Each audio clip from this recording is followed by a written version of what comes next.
O God, may your spirit and guidance be in us as we work for the benefit of all of our people, for peace and justice in our land, and for the constant recognition of the dignity and aspirations of those whom we serve.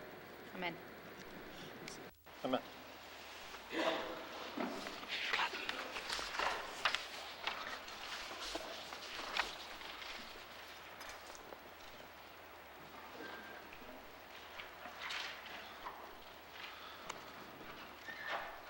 Minister statements. Minister statements. Honourable Premier.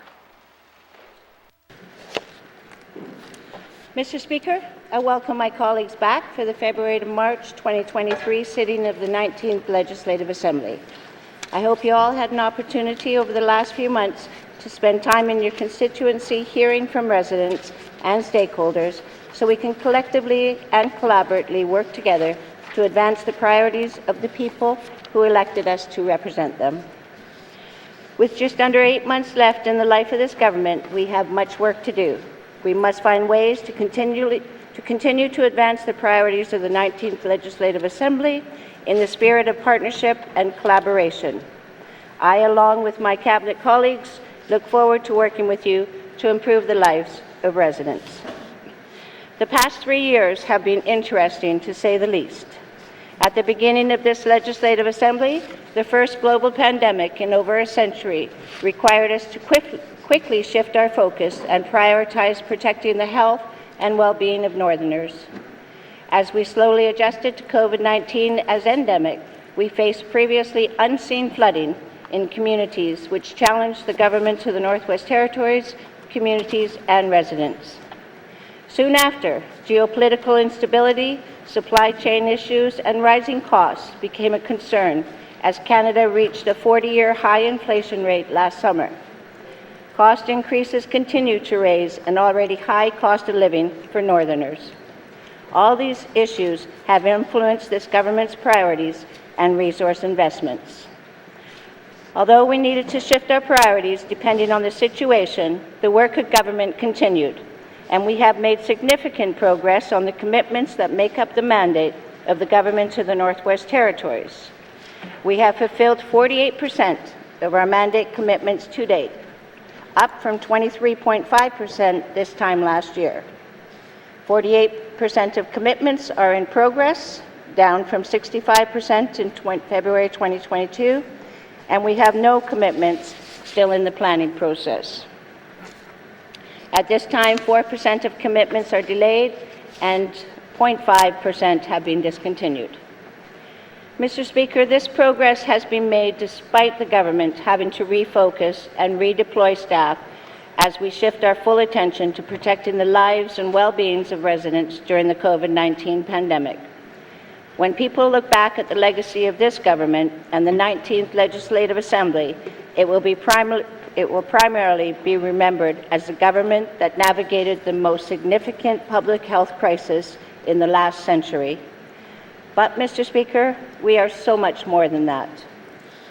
Over the course of the next 8 months, the government of the Northwest Territories will deliver on a number of actions outlined in the mandate. This includes advancing several outstanding land claims with hope to conclude several of them. We will also complete a draft homelessness strategy to be tabled in this House. We will reduce the municipal funding gap by $5 million, complete regional economic development plans, and finish reviews on the income assistance and student financial assistance programs. Based on our mandate progress to date, I am confident and optimistic that by the end of this government, the Northwest Territories will be better positioned for a brighter future.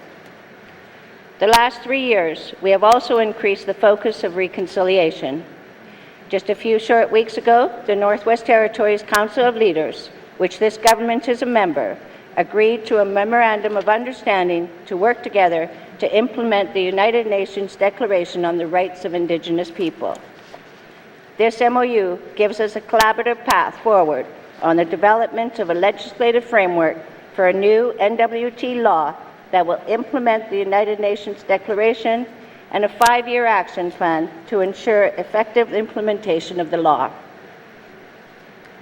This MOU is a powerful example of what reconciliation looks like. the Government of the Northwest Territories is committed to advancing the implementation of the United Nations Declaration in the Northwest Territories, and together, in partnership with Indigenous governments, we are one step closer to this historic achievement. Mr. Speaker, Indigenous people have the right to enjoy the same benefits their fellow Canadians enjoy, including freedom from poverty, a first world standard of living, good physical and mental health, and access to good paying jobs and economic opportunities in their home community and region.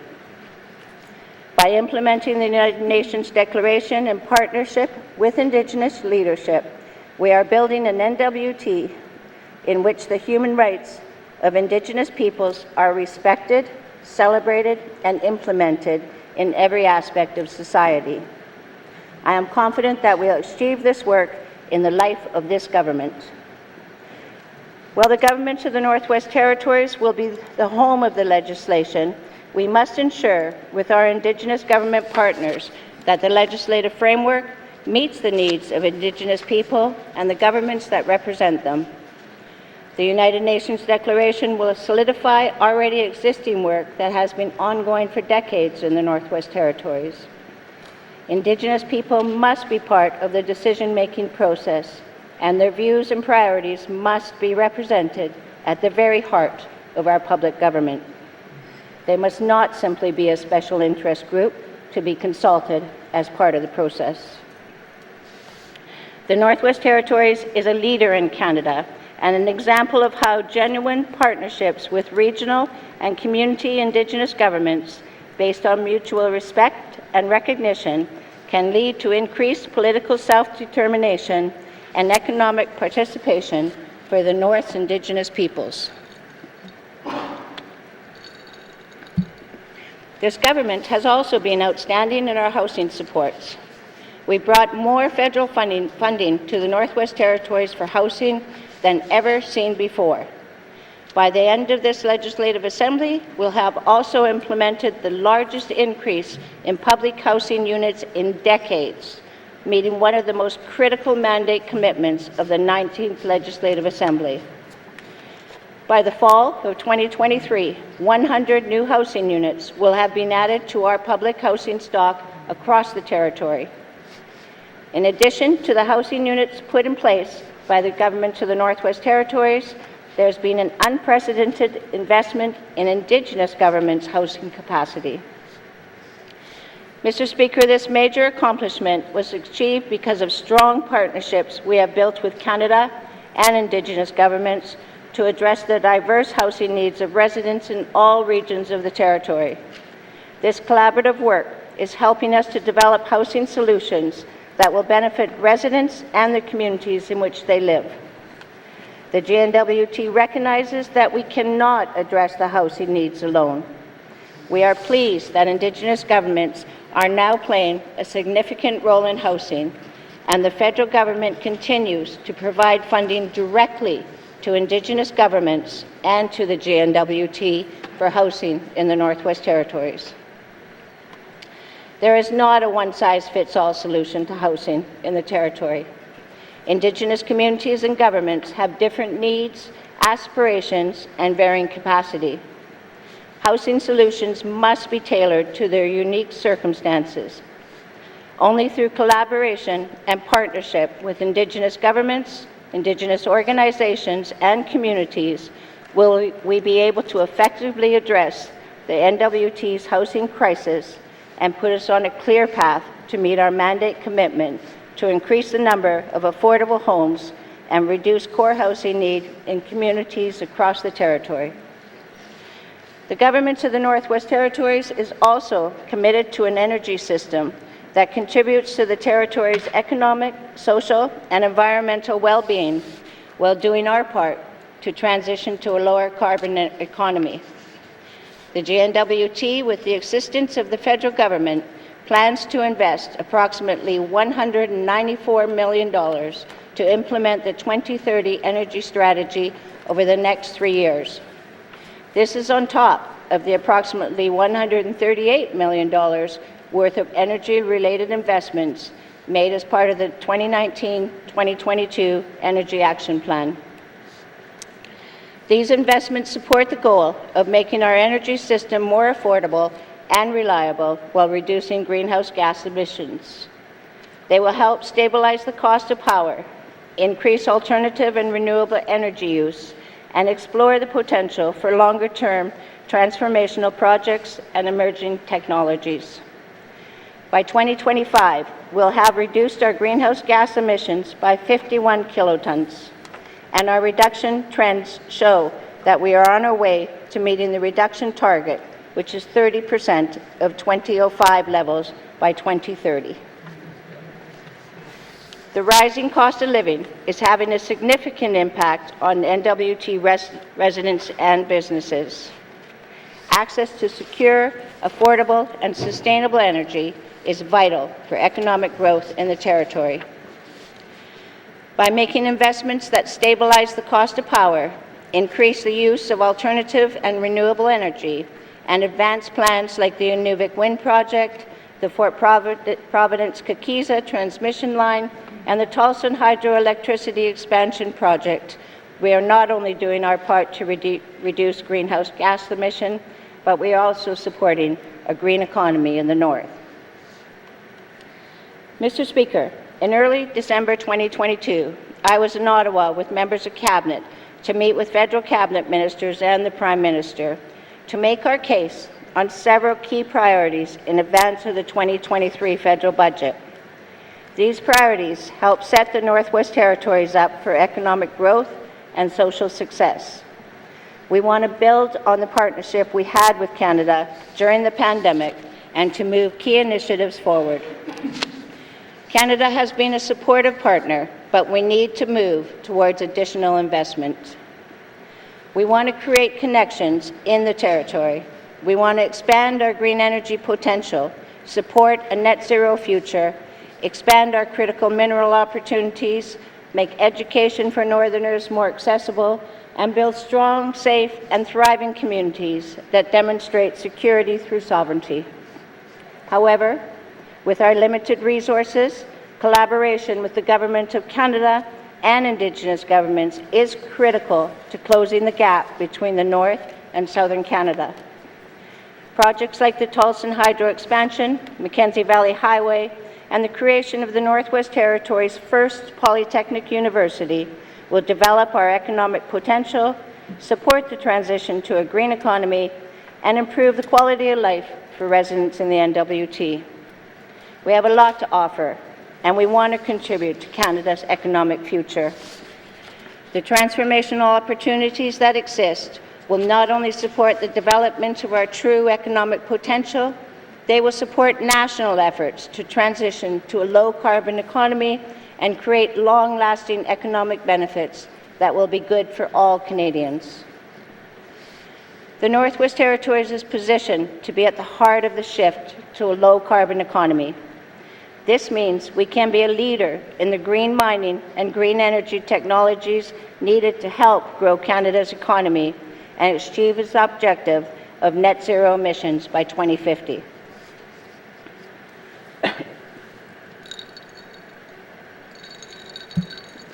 Resource revenues from the development of critical minerals and natural resources will provide direct benefit to our government, Indigenous governments, and to Canada. In an interview late last year, I was asked about the general criticism that the government of the Northwest Territories does not know how to do things differently, and when it comes to the economy, we're stuck in our ways. Our government is just too small to make transformational investments on its own. We do not have the population base to generate revenues adequate to run the kind of catch-up needed, given the history of development in the Arctic versus elsewhere. Canada's leading economic provinces did not get to where they are today without the support of federal investment and private investors. The North is in a similar position today. The opportunity exists, and we must establish the partnerships and build the relationships that will bring investment into our territory for the benefit of all our residents. Mr. Speaker, this is a crucial time for the Northwest Territories. As I mentioned earlier, this pivotal time gives me hope for our future. Investments in infrastructure are needed and arguably owed to the people who call Canada's North home. We have spent this government building the necessary relationships in Ottawa to advance projects that will change the Northwest Territories. We are in a position to see the hard work we have put in over the last 3 years pay off in a way that will alter the Territory's future for the better. We have changed how we do things when it comes to working with Indigenous governments. These changes will help support current and future economic growth and prosperity, as well as the economic self-determination of Indigenous governments across the Territory. The Legislative Development Protocol is the first agreement of its kind in Canada. It supports the implementation of the United Nations Declaration on the Rights of Indigenous Peoples by respecting, consulting, and collaborating with Indigenous governments on land and resource management. Mr. Speaker, I've never been content with negotiations continuing the way they have in the past. I made it clear when I ran for Premier that it was time to focus on collaboration and partnership. Change was needed. That is why we have eliminated the negotiating mandate on core principles and objectives from our negotiation approach in the interest of making progress, and because it was the right thing to do. For the first time, we have made public the key principles and interests that guide the government of the Northwest Territories at the negotiating table to ensure transparency and clarity to the other negotiating parties. No more do negotiators have to guess what our mandates are. As a government, we have unpacked how we procure goods and services and prepare the contracts to see them through. We are exploring a benefit retention approach, and we are prepared to make changes as necessary to ensure the most benefit to northern businesses and residents. Mr. Speaker, these are long-standing foundational elements of our economy that we are opening up. We are working to increase regional decision-making when it comes to the economy. We will introduce an innovation action plan, a first for the Northwest Territories in the area of knowledge economy. We have turned the page to a new chapter for the N.W.T mining industry that is focused on rare earth elements and critical minerals. We are leveraging Indigenous partnership and participation in mining, as well as our robust regulatory system, of which we are a leader in environmental, social, and governance practices. These are not examples of the same old, same old.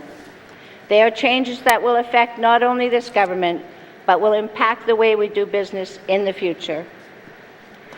Mr. Speaker, this sitting, several bills will be introduced in the Legislative Assembly as part of our efforts to advance legislative initiatives that this government has been working over the course of this term.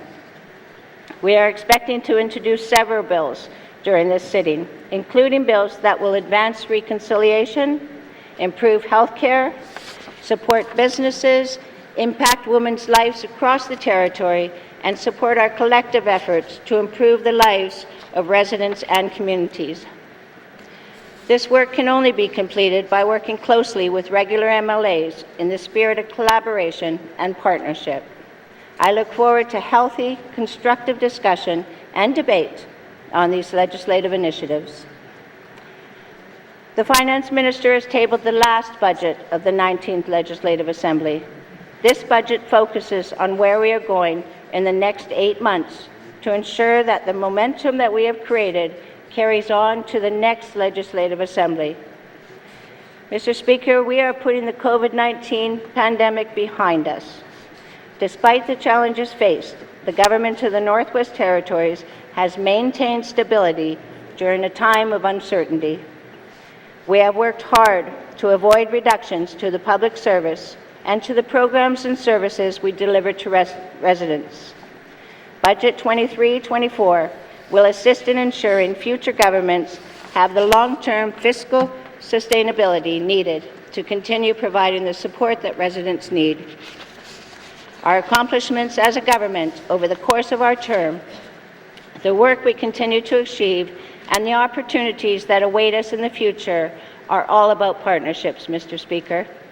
Without investing the time and energy into these partnerships with the federal government, Indigenous leaders, community leaders, the business sectors, and residents across the Northwest Territories, I might be standing here less optimistic about what the future holds for our territory. Our work in this House as ministers and members of the Legislative Assembly is so important. We may not always agree, but we are all here to do what we think is best for the residents of the Northwest Territories and advocate on their behalf when called upon. I look forward to seeing what we achieve this sitting and over the remainder of the 19th Legislative Assembly. Thank you, Mr. Speaker.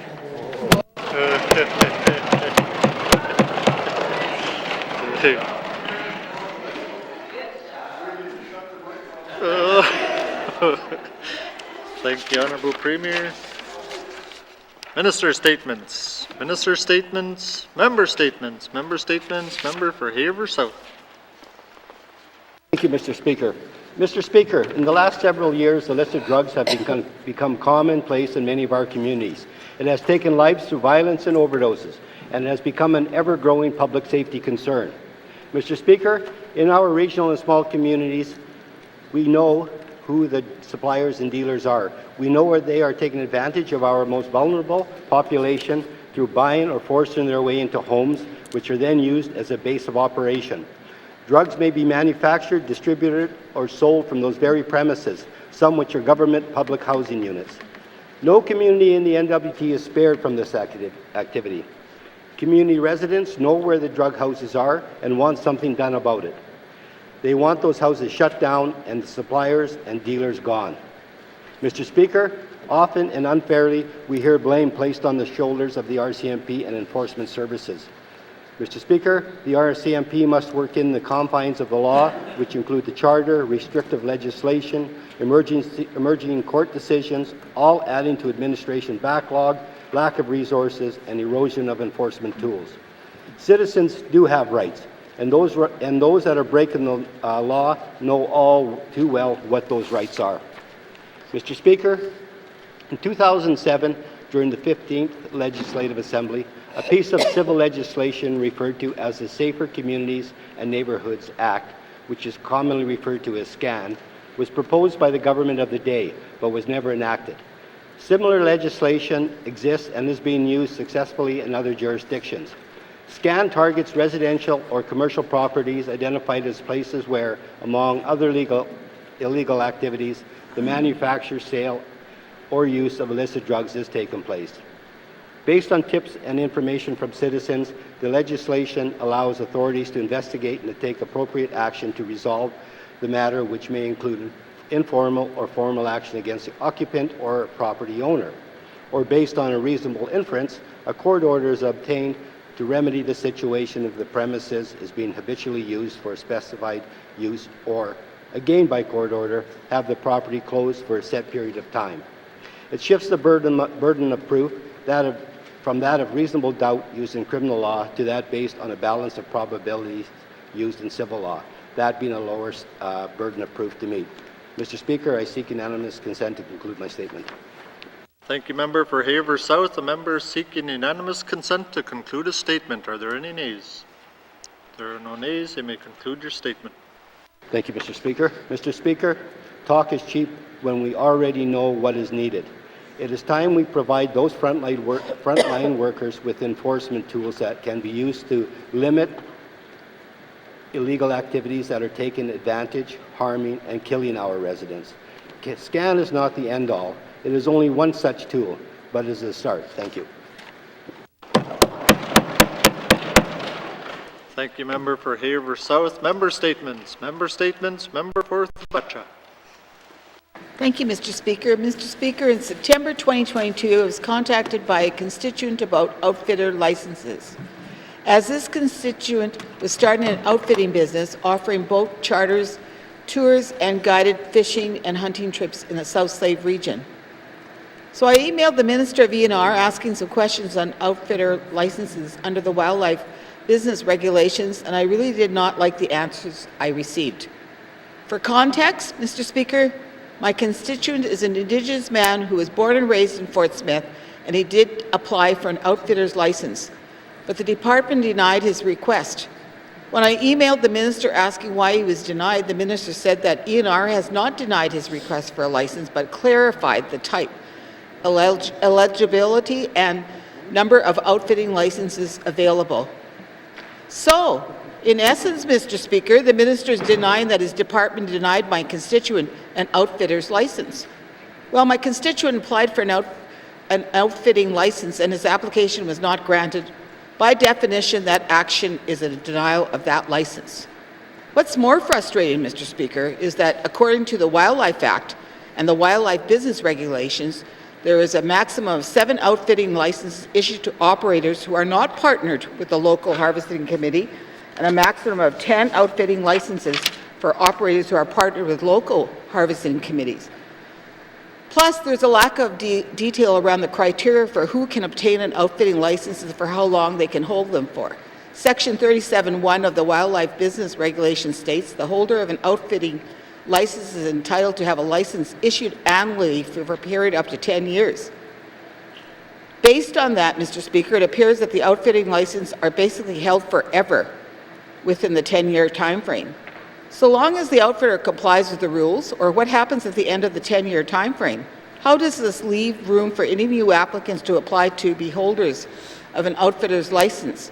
The minister did not provide me an answer to this, and the regulations do not answer that either. Mr. Speaker, I seek unanimous consent to conclude my statement. Thank you, Member for Thabacha. The member seeking unanimous consent to conclude her statement. Are there any nays? There are no nays. You may conclude your statement. Lastly, Mr. Speaker, one other concern I have with this is that there is no way to know or identify who the other outfitter license holders are, or where they're from or based out of, nor will the minister share that information. So for all we know, all the outfitter license holders in the N.W.T could be foreign citizens, but there's no way for us to know that right now. I will have questions for the Minister of ENR later today. Thank you, Mr. Speaker. Thank you, Member for Thabacha. Member statements. Member statements. Member for N.W.T. Thank you, Mr. Speaker. The federal government proposing Bill C-21 legislation directly impacts hunters and trappers in the N.W.T. The federal government has proposed legislation that changes how long firearms are regulated in Canada, something that our residents rely on to put food on the table, and our government has not publicly responded yet to this. What is our government saying about this bill, Mr. Speaker? What is the government's position and stance? Why is the government not standing up publicly and saying to Indigenous hunters and trappers cannot be impacted with this legislation? I want to see our government make a public statement to show support on our hunters and trappers in the N.W.T. Traditional hunting cannot be impacted, Mr. Speaker. It doesn't appear that any engagement has happened in the N.W.T. on this bill. Who's the federal government consulted in the N.W.T.? What engagements have occurred with the hunters and trappers across the Northwest Territories? The GNWT should be raising a concern that there's not to be any adequate engagement with Indigenous hunters and trappers in the Northwest Territories. Mr. Speaker, I'm concerned on this bill could cause more harm than good to our hunters and trappers, and the people across the Northwest Territories rely on hunting and feeding their families, and I will have questions for the Premier later today. Thank you, Mr. Speaker. Thank you, Member for N.W.T. Member statements. Member statements. Member for Mumfway. Thank you, Mr. Speaker. Mr. Speaker, the Frank Channel Bridge has been brought up in this House many times. The previous member, for Mofi fought hard in this House to make sure the Frank Channel Bridge received the funding it needed to move ahead. It was discussed in this House on October 25th, 2022, that the cost of the bridge has gone up. The cost of materials has gone up, and the GNWT is awaiting a decision from the Transport Canada to cover funding. Has this funding been secured? Are we still waiting on funding to be confirmed to move forward with this project? Mr. Speaker, we continue to have to push to make sure the Frank Channel Bridge is a priority of this government. It has been publicly discussed that the life expectancy of the Frank Channel Bridge is 2024. Mr. Speaker, it is 2023. We have 12 months to ensure that a new bridge is built and open for traffic. This is not only a bridge that is used heavily by all residents in southern half of the N.W.T, such as large trucks and equipment going up to mines, transport trucks hauling food and supplies. But Mr. Speaker, most importantly, this bridge is used every single day by the children and youth in Bichico. Mr. Speaker, I am concerned for the safety of all the children in my community. They travel this bridge every day. Mr. Speaker, if there is an accident or malfunction on this bridge, it is our children who are most likely to be on the bridge when it happens. The reason why the kids travel on this bridge every day is to attend Chief Jimmy Bruno School in Edzo. We need to do better for our children. We need to make them a priority. I will have a question for the Minister of Infrastructure. Thank you. Thank you, Member for Mumfwee. Member statements. Member statements. Member for Great Slave. Thank you, Mr. Speaker. Mr. Speaker, the GNWT has been paying increasing attention to the opioid crisis due to the recent upsurge in death by overdose, or as the department sanitizes it, drug poisoning or opioid contamination. As already mentioned in this chamber by my colleagues, in 2022, 6 opioid-related deaths were tracked in the community of Hay River. Regular MLAs have repeatedly raised concern over the escalating drug crisis in the N.W.T. Crack cocaine is rampant in all of our communities, and the number of people who have lost their lives due to the opioids is soaring, particularly in the community of Hay River, which is known as an entry point for illicit drugs.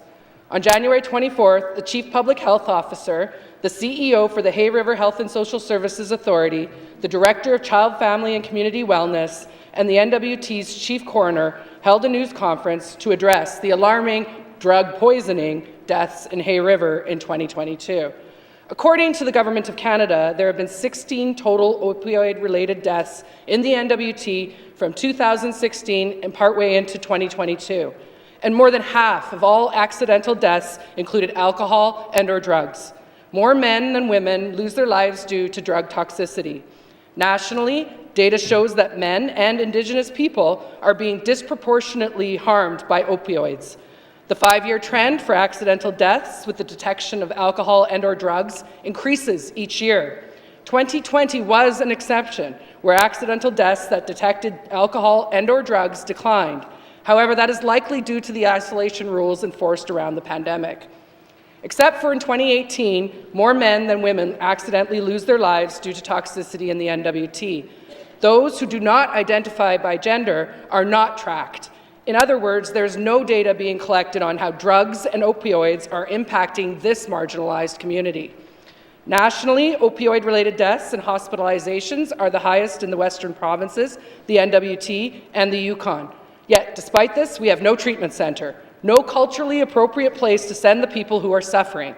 Instead, we have a department that acts like a gatekeeper, often denying the most appropriate treatment for residents based on financial drivers with zero clinical basis for the decision. No wonder this issue is getting worse here in the Territory, given a government that is more worried about the bottom line than its people. Thank you, Mr. Speaker. Thank you, Member for Great Slave. Member statements. Member statements. Member for Tuna Day Weldy. Thank you, Mr. Speaker.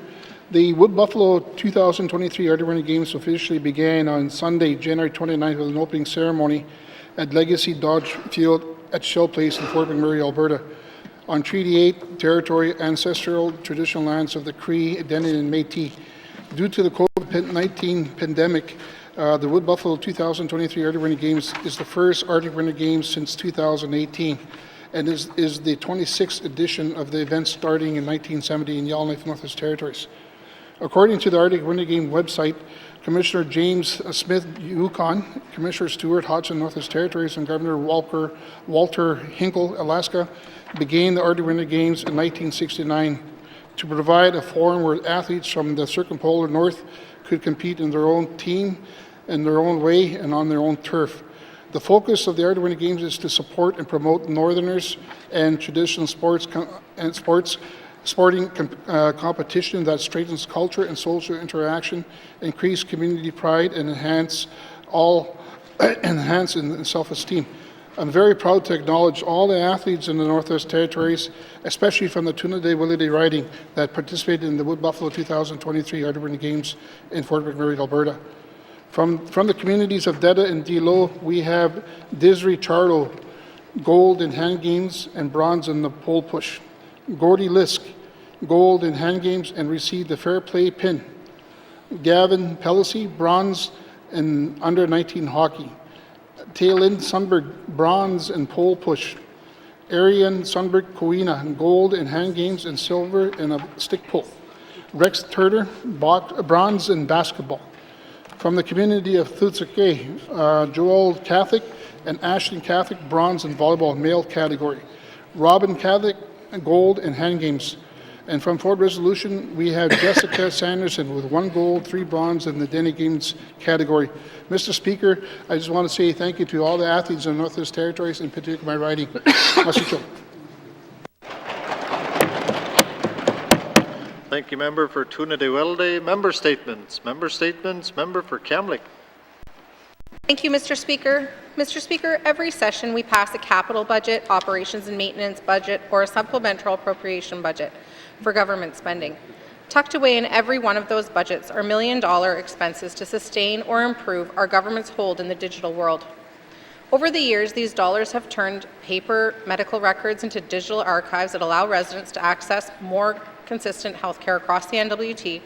Some of these technology upgrades allow us to now order birth certificates or health care cards online, and some, in turn, are needed to protect the privacy of this very personal information maintained by the government. But it's not enough to simply be digital. We also need the interoperability of a truly digital system. Interoperability is when our computer systems or digital infrastructure can easily work together. High levels of interoperability create long-lasting value, accelerating growth and transformation, grow revenues, and reduce costs, free up employee work time, and propel meaningful collaboration. It's as simple as sharing draft documents no matter what community you work in, or as difficult as supporting a resident's income assistance application, even if you work for Housing N.W.T. But today our systems are fragmented and managed in organizational silos. To fix this, we need a whole-of-government plan or framework that defines the principles, policies, guidelines, and recommendations for agencies to deliver integrated public service.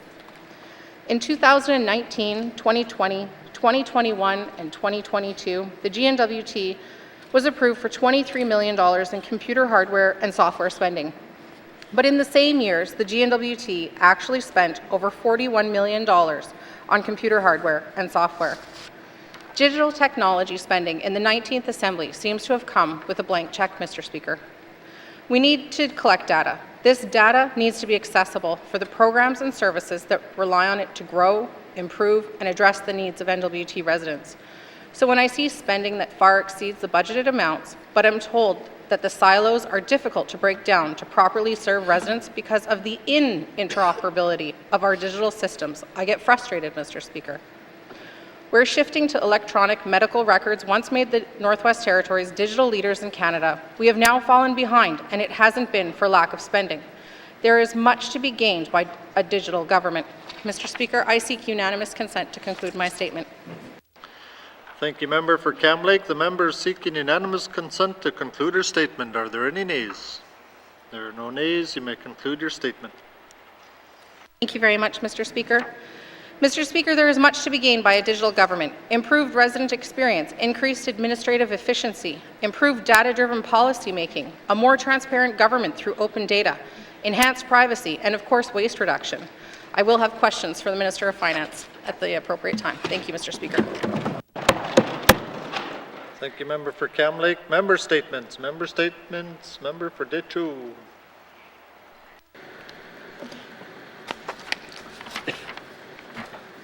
Merci, Mr. Speaker. Mr. Speaker, there was an incident of an elderly person who collapsed, which caused shock and distress for the people around the person. First, let me take you back a spell to the days when the nurses and the RCMP members attended to distress incidents within the community. They did not even bat an eye to attend to distress calls, especially within the community, as people were not knowledgeable or were in shock to handle the situation. Now, getting back to the recent incident, the people called the nurse, and the nurse replied they were not allowed to attend to distress calls out in the community. So the people called the RCMP and were directed to a dispatched person, perhaps in Yellowknife. They indicated the RCMP members do not attend to these types of distress calls. Mr. Speaker, this was a shocker to the people calling in, as they were in shock and couldn't believe what they were hearing. We know the RCMP show up to crime scenes, vehicle accidents, and a host of other incidents, even to check on people under probation orders. But no, this distress call was ignored. Mr. Speaker, the collapsed elderly person did eventually regain consciousness and was rushed to the health center. But the nurse who answered the call and stated would be at the health center was not there. The nurse showed up a little later. Mr. Speaker, this is very concerning to us in small communities, when people most relied upon to assist us as part of their jobs do not want to do anything with going out into the community. I will begin to address this issue, starting with the Department of Health and Social Services. Merci, Mr. Speaker. Thank you, member for Detroit. Member statements. Member statements. Member for Yellowknife North. Thank you, Mr. Speaker. In last year's budget address, the Minister of Finance said it wasn't about flashy announcements. But yesterday, in giving her budget address, she forgot a flashy announcement, Mr. Speaker. And that is, something that makes up 0.0002% of the budget. Because buried deep in here is an electric bike rebate program, Mr. Speaker. And I am very excited for that flashy announcement. I think electric bikes are great, Mr. Speaker. Studies show that those who switch to an electric bike from a normal bike actually get more exercise. They ride more times per day, per week, and per year. They extend their season. Studies show that if you get an electric bike in your household, you take less car trips and you save on gas. It saves you some money and gets you some exercise. What's not to like about them? But the reality is, Mr. Speaker, we're not going to get electric bikes into all our communities without a little help. And that's where this rebate program comes in. So I'll have some questions for the Minister of Infrastructure about when we're going to roll this out and how much it's going to be. Thank you, Mr. Speaker. Thank you, member for Yellowknife North. Member statements. Member statements. Member for Frame Lake. Merci, Monsieur le Président. My member statement is about Francophone education in the Northwest Territories, and I'll deliver it in French, so people may want to change to the right channel there. J'ai récemment participé à une réunion avec la Commission scolaire francophone des territoires du Nord-Ouest. L'éducation francophone au TNO est confrontée à deux enjeux liés à la capacité et la possibilité d'offrir des programmes et services comparables à ceux offerts dans les autres écoles de Yellowknife et de Hay River. Je suis certain que nous aimerions tout qu'il n'y ait pas d'autres litiges évitables à l'image de celui qui perdure depuis 2008 au sujet de droit à l'éducation en français protégé constitutionnellement qui passait justement devant la Cour suprême aujourd'hui. Les écoles francophones de Yellowknife et de Hay River n'ont pas les mêmes problèmes. L'école Alain Saint-Cyr de Yellowknife compte actuellement 183 élèves pour une capacité d'accueil de 199. L'école est donc à plus de 90% de sa capacité d'accueil, juste en dessous du plafond de 95% imposé à la CSF-TNO pour l'admission de non-ayants droit. Le GTNO et la communauté francophone ont réussi à attirer des immigrants francophones à Yellowknife, ce que s'est traduit par une augmentation marquée des inscriptions.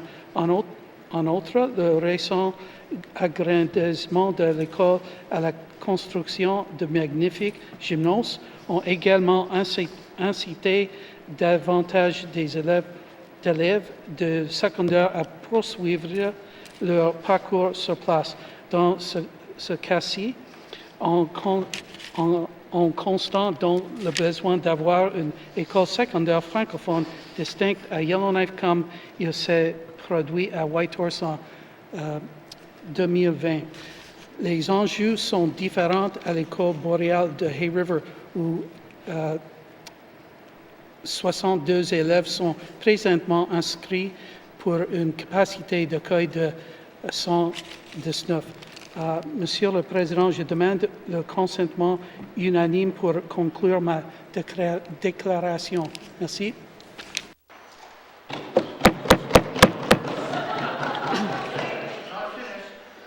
Thank you. Thank you, member for Frame Lake. Sorry, members, our interpretation isn't working all the best today, but I'm sure we'll get it fixed right away. Thanks. Member statements. Member for N.W.T. Lakes.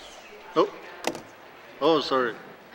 As I mentioned, our interpretation isn't working. So the member seeking unanimous consent to conclude a statement. Are there any nays? There are no nays. You may conclude your statement. Si, dans cette école, cela fait maintenant 3 ans que l'on enseigne aux élèves de secondaire dans une classe mobile, ce qui est inacceptable vu les problèmes récurrents de chauffage et d'eau courant. En outre, l'école n'a pas de gymnase de droit partagé celui de l'école publique du quartier. Tout cela a poussé des élèves à quitter l'école francophone.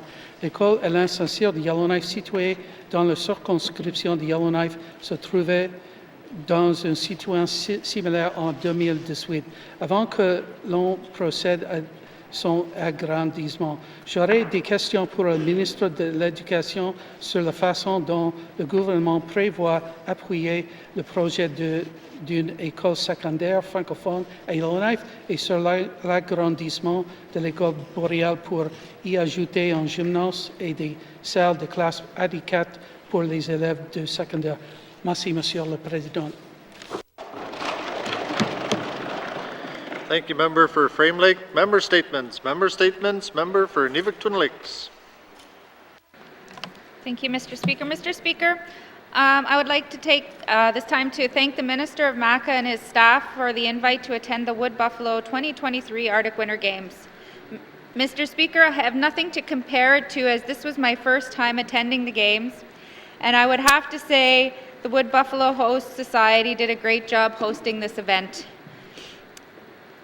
The heart of the Games took place at the Fort McMurray Suncor Community Leisure Centre, where this is where I was able to cheer on 2 of the N.W.T curling teams, both of whom are from Inuvik.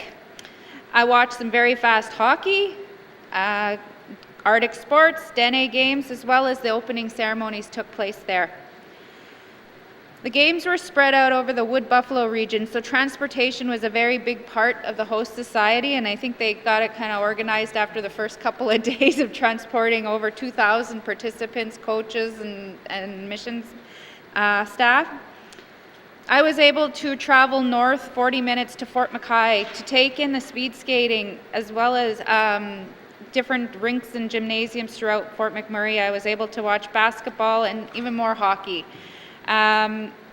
Fort McKay was a small community north and I learned from one of the members in there, a Métis community, and so you could see it as you drove in there that like everything had all the poles and everything had their Métis emblem, everything there. So it was a very proud Indigenous community. Unfortunately, I was unable to travel 40 minutes south to Anzac, where I would have liked to take in badminton and figure skating, which is a big part of my children, one of my child's sports growing up. Mr. Speaker, it was also really nice to see the participants competing, socializing, meeting new friends from all 7 regions after a 5-year hiatus. And let's not forget the pin trading, which the Commissioner of the Northwest Territories and I learned very quickly how important this was to the Games. N.W.T received 106 medals in totals, and I would like to thank and congratulate the participants, especially the Inuvik Twin Lake participants, coaches, and mission staff. Mr. Speaker, I'd like to seek unanimous consent just to conclude my statement. Thank you, Member for Inuvik Twin Lakes. The member is seeking unanimous consent to conclude her statement. Are there any nays? There are no nays. You may conclude your statement. Thank you, colleagues. I just wanted to name the Inuvik participants because, you know, to get there, they have to compete a lot against a lot of different students. So, Livia Amos, a participant of badminton. Tyler Gordon Barr, participant, ice hockey, U19 male. Telly Banks Landstaffier, participant, ice hockey, U19 male. Kyra McDonald, participant, ice hockey, female. Mohammed Murtada, participant, volleyball. Caleb Pichek, participant, short track speed skating. Jacob Robertson, participant, curling. Charlie Snowshoe, participant, biathlon snowshoe. John Amos, he was the coach of snowshoeing. Mark Robertson, the coach of the curling, the male, and Nick Saturino, coach of the curling female, and as well as our mission staff from my constituent, Wanda McDonald. Thank you, Mr. Speaker. Thank you, Member for Inuvik Twin Lakes. Member statements. Member statements. Member for Nahende. Thank you, Mr. Speaker. Mr. Speaker, I'd like to thank Rhea Letcher for allowing me to share the eulogy of her late Uncle Gochia. David Angus Horsey was born to Frank and Margaret Horsey on December 31st, 1942. Our brother, uncle, and friend is now part of a generation that preceded us and have taken with them their wisdom and kindness and love. David was a patient, kind, and humble man who lived life simple but full and to his own aspirations. He lived his life like a Sinatra song, His Way, or George Jones, I don't need no rocking chair. He defied his life and lived his own creed and was not to be told what to do, as he finally learnt in his final moments. While they want him to see the doctor, he had other plans, many old friends to see. He maintained his independence and dignity to the end. He missed his friends and family dearly and longed after them in the final months of his time. His family knew he is now among them, happily smiling and laughing. Some of his most memorable, notable achievements were when he was the chief of the Pitsiki First Nation and traveled with the Indian Brotherhood representing the community. He often talked about his visit to Old Crow and the Witchin Nation. He remained interested in politics of the community for his lifetime and attended the band regularly. This is where he obtained employment intermittently as and when needed, and he always be called upon in time of need. David was a fantastic carpenter who built many cabins and survival shelters on the land. His handiwork from the projects he worked on will be seen in the communities and the surrounding land for many years to come. He was an amazing hunter, trapper, and an incredible big brother to his little brother Archie and his sisters, all of whom he loved dearly. Together, the brothers traveled and hunted on Pitsiki, their childhood playground. Together, they were incredible harvesters and well known to the Dene for their skills and knowledge. Mr. Speaker, Rhea told me Uncle David had impacted her life tremendously, and she is forever grateful to him for his contributions to her upbringing for her, it was beautiful, and she had so much to be thankful for. Mr. Speaker, David loved to laugh and have fun. People will never forget his smile and Denny's sense of humor. He enjoyed the lighter side of life, the company of family and friends, the love of a woman, and the sweet sound of music. He enjoyed all his favorites and would often be sitting by the stereo and just playing records back in the day before TV, 8-tracks, cassettes, CDs, MP3s, and iTunes. He loved music. He had a musical soul and often drummed some of the best drum dances we have ever recalled as a child growing up in Wrigley. These when we used to dance to the sun up. He also supported and strengthened many of the hand games with his calling and drumming. He'll be sadly missed by us all. Thank you, Mr. Speaker. Thank you, Member for Nahende. Our thoughts and prayers for the family and community. Member statements. Member statements. Returns to oral questions. Returns to oral questions. Recognition of visitors in the gallery. Recognition of visitors in the gallery. Member for Mumfwee.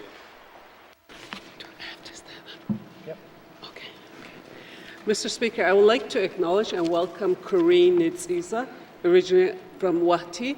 She's here in the gallery with her two granddaughters, Justice and Presley. Corinne is a long-term Clicho interpreter as well. So therefore, I would like to welcome them in the gallery. Thank you. Thank you, Member for Mumfwee. Recognition of visitors in the gallery. Member for Nahende. Thank you, Mr. Speaker. Today I'd like to raise and recognize two of our pages here, Isabel Moses and Michael Palsy Jr. Thankfully to Priscilla and Darcy Moses, who are the chaperones that brought him here, as well as our interpreter, Mary Jane Kazon. Thank you very much for the work you do with us here today. Thank you, Mr. Speaker. Thank you, Member for Nahende. Recognition of visitors in the gallery. If we have missed anyone in the gallery today, welcome to the chamber, and I hope you are enjoying the proceedings. It is always nice to see people in the gallery. Masi. Okay. Recognition of visitors in the gallery. Recognition of visitors in the gallery. Member for Cam Lake. Thank you so much, Mr. Speaker. I don't think his MLA can see him, but I'd also like to recognize Dave Brothers, who's up there. I've known him for a long time. He's here as a happy grandparent, I think, today. And also Corinne Nitziza is also a very talented beater, and I think a couple of us own some very gorgeous earrings by her, so it's always nice to get to have the artist in the house, too. So thank you. Thank you, Member for Cam Lake. Recognition of visitors in the gallery. Recognition of visitors in the gallery. Replies to the budget address. Replies to the budget address. Acknowledgements. Acknowledgements. Oral questions. Oral questions. Member for Haverhill South. Thank you, Mr. Speaker. Mr. Speaker, later today I'll table a document being a bill that was prepared in the 15th Legislative Assembly but not enacted. Mr. Speaker, that bill is the Safer Communities and Neighborhoods Act. With some minor revisions and the enactment of this draft bill, we could provide enforcement with a tool to help addressing the manufacturing and sale of illicit drugs.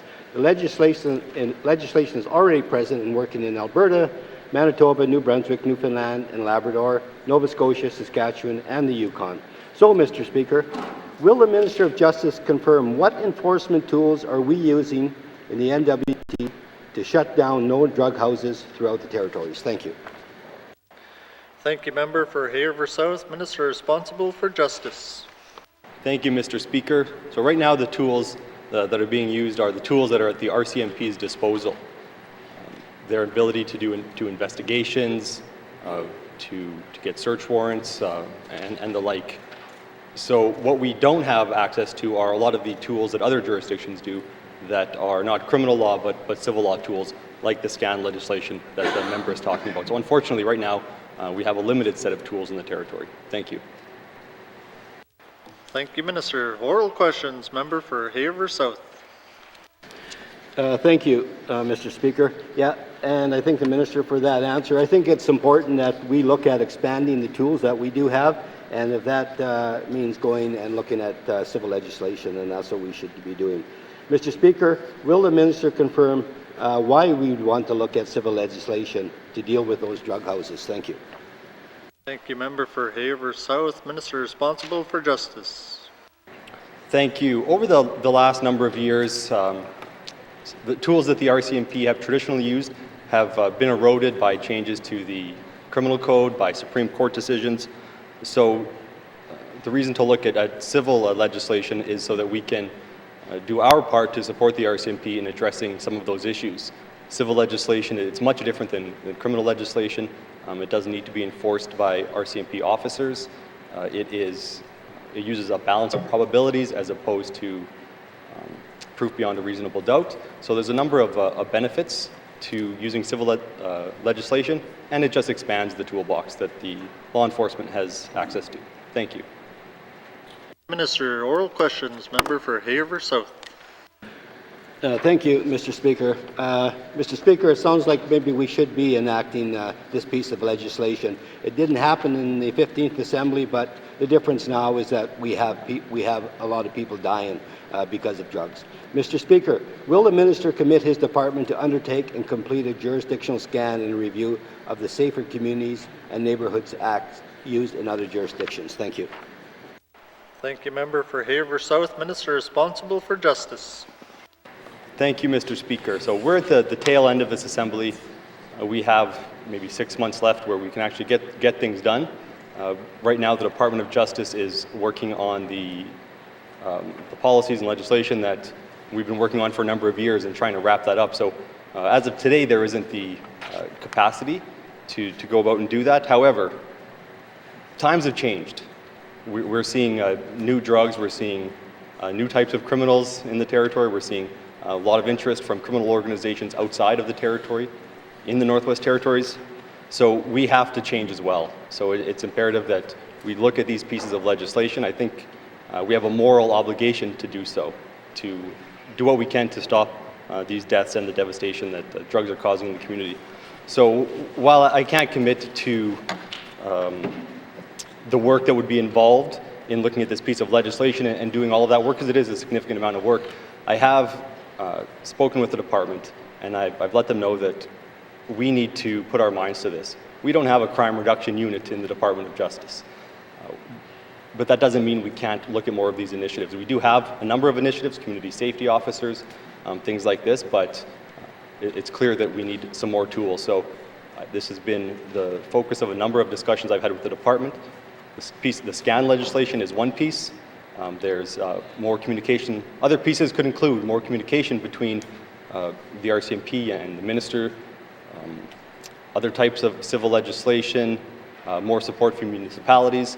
So all of these things are on the table, and I've asked the department to turn their mind to it and figure out how we are going to respond, because we can't continue to do the same thing. There needs to be action on this, and we can start now. Thank you. Minister, final supplementary. Member for Haver South. Thank you, Mr. Speaker. Mr. Speaker, Hay River residents and N.W.T. residents do not want to attend more funerals. What we want is the enforcement tools to hit those who are manufacturing and selling out of public housing units, out of private housing, and out of commercial properties. I know the minister has already alluded to this next question, but Mr. Speaker, will the minister commit to review this draft scan bill and consider it for the N.W.T. before the end of this assembly? We have to do something, and doing nothing just isn't acceptable. Thank you. Thank you, member for Haver South. Minister responsible for justice. Thank you, Mr. Speaker. So personally, I have reviewed the draft bill. It's very similar to other bills across the country. The member named a number of jurisdictions that have this. And as I've already stated, I won't repeat myself, but we are turning our minds to this. We know we have to do something and we need to take action. Thank you. Oral questions. Member for N.W.T. Thank you, Mr. Speaker. Today, Mr. Speaker, yesterday was the first time I heard my minister speak about Bill C-21 here in the House in regards to the long gun firearms legislation that's trying to go through into Ottawa. What's the GNWT's position on this bill? Thank you, Mr. Speaker. Thank you, member for N.W.T. Minister Honorable Premier. Said Premier. To the Minister of Justice. Thank you. Minister responsible for Justice. Thank you, Mr. Speaker. So when Bill C-21 was introduced, there wasn't a lot of controversy around it. I mean, it is a bill that's banning certain firearms. But the real controversy was the amendment that the government put forward in November that would prohibit a number of firearms that are used by hunters in the Northwest Territories. As I've stated in this House, we are not in support of those amendments. I had a conversation with the Minister of Public Safety on Tuesday, and I explained to him the history of the Northwest Territories. The fact that in the Northwest Territories we have more hunters on average in the population, and I would guess that our hunters are hunting a lot more than most parts of Canada. So these are very, very important tools to the people of the Northwest Territories, and we are not in support of removing those tools from the hands of the hunters and residents of the territory. Thank you. Oral questions. Member for Nunukput. Thank you, Mr. Speaker. Thank you for that, Mr. Minister. I'm really happy to hear that will the Minister of the Government of Northwest Territories clearly make the federal government on long-term firearms will negatively impact our Indigenous people of the territory? Will the Minister go public and start having meetings across the territory with our hunters and trappers and the people across the territory? Because we haven't heard a thing since this Bill C-21 came out. And like I said, it's the first time I heard it yesterday. We have to let people know what's happening to work together. And did the Minister also talk to the Yukon government and to Nunavut? Thank you, Mr. Speaker. Thank you, Member for Nunukput. Minister responsible for Justice. Thank you, Mr. Speaker. So when I spoke to the Minister, I said that there needs to be consultation. People need to come to the territory and they need to talk to people on the ground, not just to us and Indigenous governments, but to the hunters, the residents who are going to be impacted by this. So I have made that strong recommendation to the Minister. The Department of Justice of the Northwest Territories is not going to go out and do consultation on a federal bill. That's the Fed's job. But I think that they got the message. They're aware of the pushback. That's why they removed the amendments. I haven't spoken directly with the ministers from the Yukon and Nunavut, but I am aware of their position, and their position is the same as our position. They don't want to see their hunters disadvantaged in this way either. Thank you. Thank you, Minister. Oral questions. Member for Nunukput. Mr. Speaker. Mr. Speaker, on Bill C-21, was ever the Northwest Territories government offered to see what they had, any comments on this bill before the federal government went forward? Thank you, Mr. Speaker. Thank you, Member for Nunukput. Minister responsible for Justice. Thank you, Mr. Speaker. I would have to double check with the department, but there was no consultation on the amendments that are really the cause of the controversy here. Thank you. Minister, oral questions. Oral questions. Member for Sabacha. Thank you, Mr. Speaker. Mr. Speaker, can the Minister of ENR explain what happens with outfitter license holders at the end of the 10-year time frame that they are entitled to hold their license? Thank you, Mr. Speaker. Thank you, Member for Sabacha. Minister responsible for Environment and Natural Resources. Thank you, Mr. Speaker. Mr. Speaker, the Wildlife Business Regulations, the 10-year period restarts after every year the outfitter has renewed their license and is compliant with the regulations. Thank you, Mr. Speaker. Thank you, Minister. Oral questions. Member for Sabacha. Mr. Speaker, are outfitter license holders able to hold on to their outfitting license indefinitely as long as they follow the rules, or is there an opportunity every 10 years for new applicants to apply to become holders of outfitter licenses? Thank you, Mr. Speaker. Thank you, Member for Sabacha. Minister responsible for ENR. Thank you, Mr. Speaker. Mr. Speaker, the member statement actually had all the correct information. So there are a maximum of 7 outfitter license available to operators who are not partner with the local harvesting committees. There's a maximum of 10 outfitting licenses for operators partnering with local harvesters. So when the maximum number of outfitters have been reached, a new license can only be issued if the licenses, their license expires. Thank you, Mr. Speaker. Thank you, Minister. Oral questions. Member for Thabacha. Mr. Speaker, can the minister confirm whether a non-N.W.T. resident can obtain an outfitting license in the N.W.T.? Thank you, Mr. Speaker. Thank you, member for Thabacha. Sorry. Minister responsible for ENR. Thank you, Mr. Speaker. Mr. Speaker, there is no residential requirements to hold outfitter licenses, so a non-N.W.T. resident can obtain an outfitter's license. Thank you, Mr. Speaker. Thank you, member for Minister. Sorry. Oral questions. Member for Thabacha. Mr. Speaker, in the event that an outfitter license does not become available, how does ENR notify the public and interested applicants of that availability? Thank you, Mr. Speaker. Thank you, member for Thabacha. Minister responsible for ENR. Thank you, Mr. Speaker. Mr. Speaker, the process is made public. As soon as the license is available, we put it out publicly. We also reach out to interested parties that have expressed interest in doing that. So we reach out to them and explain that it's happening. And then there's guidance on how a license can be applied for publicly. Thank you, Mr. Speaker. Thank you, Minister. Oral questions. Oral questions. Member for Tuna de Welde. Thank you, Mr. Speaker. In my member statement earlier, I left out two names by accident. I just don't want to recognize Bridget Mackay and Tanisha Norn, who also had gold in the hand games and Denny games category. I just want to acknowledge them. Thank you, Mr. Speaker. Merci. Thank you, member for Tuna de Welde. Take that as a comment. Oral questions. Oral questions. Member for Decho. Merci, Mr. Speaker. Mr. Speaker, my questions are for the Minister of Health and Social Services related to my member statement. I would like to know from the Minister the reasons why the health center staff in the small communities are not allowed to attend to distress calls within the community, and if there's a policy, what are the reasons for them? Merci. Thank you, member for Decho. Minister responsible for Health and Social Services. Yeah, thank you, Mr. Speaker, and thank you to the member for the question. The reasons the nurses don't leave the health centre is they are prohibited from doing so by policy.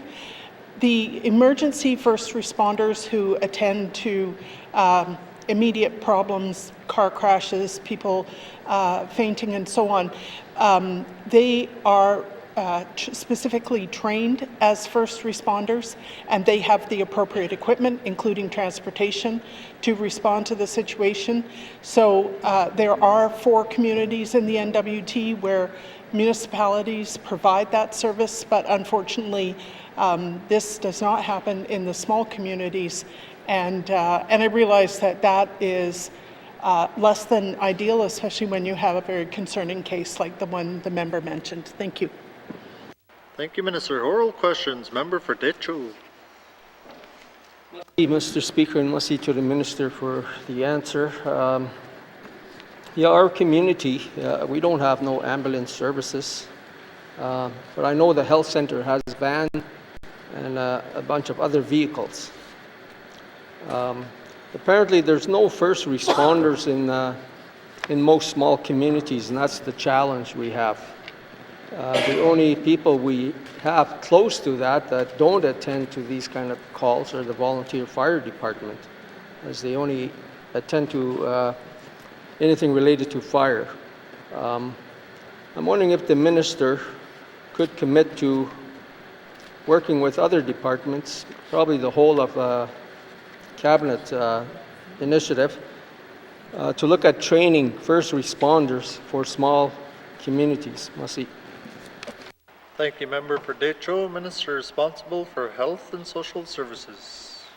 Thank you, Mr. Speaker. Mr. Speaker, it is generally the fire departments who also take care of the emergency responder calls, and there is training available through the Department of Municipal and Community Affairs.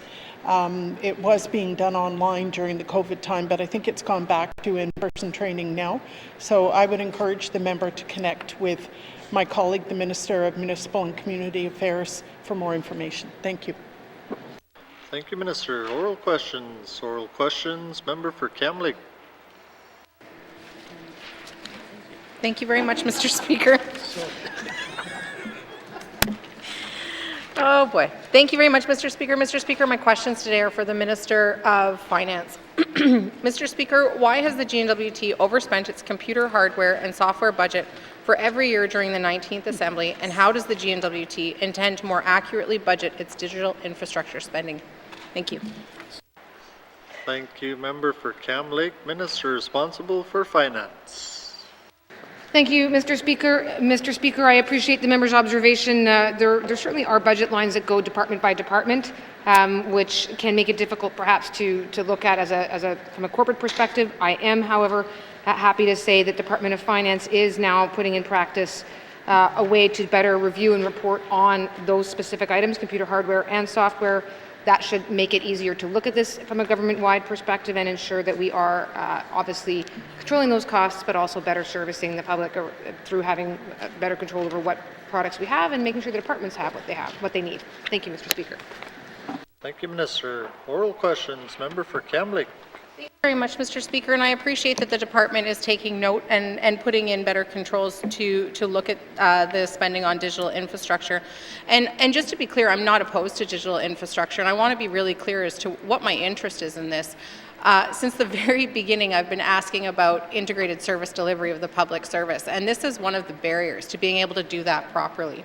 So given the need for the great need for interoperability to properly serve N.W.T residents, does the N.W.T intend to create an interoperability framework? Thank you. Thank you, Member for Kamloops. Minister responsible for Finance.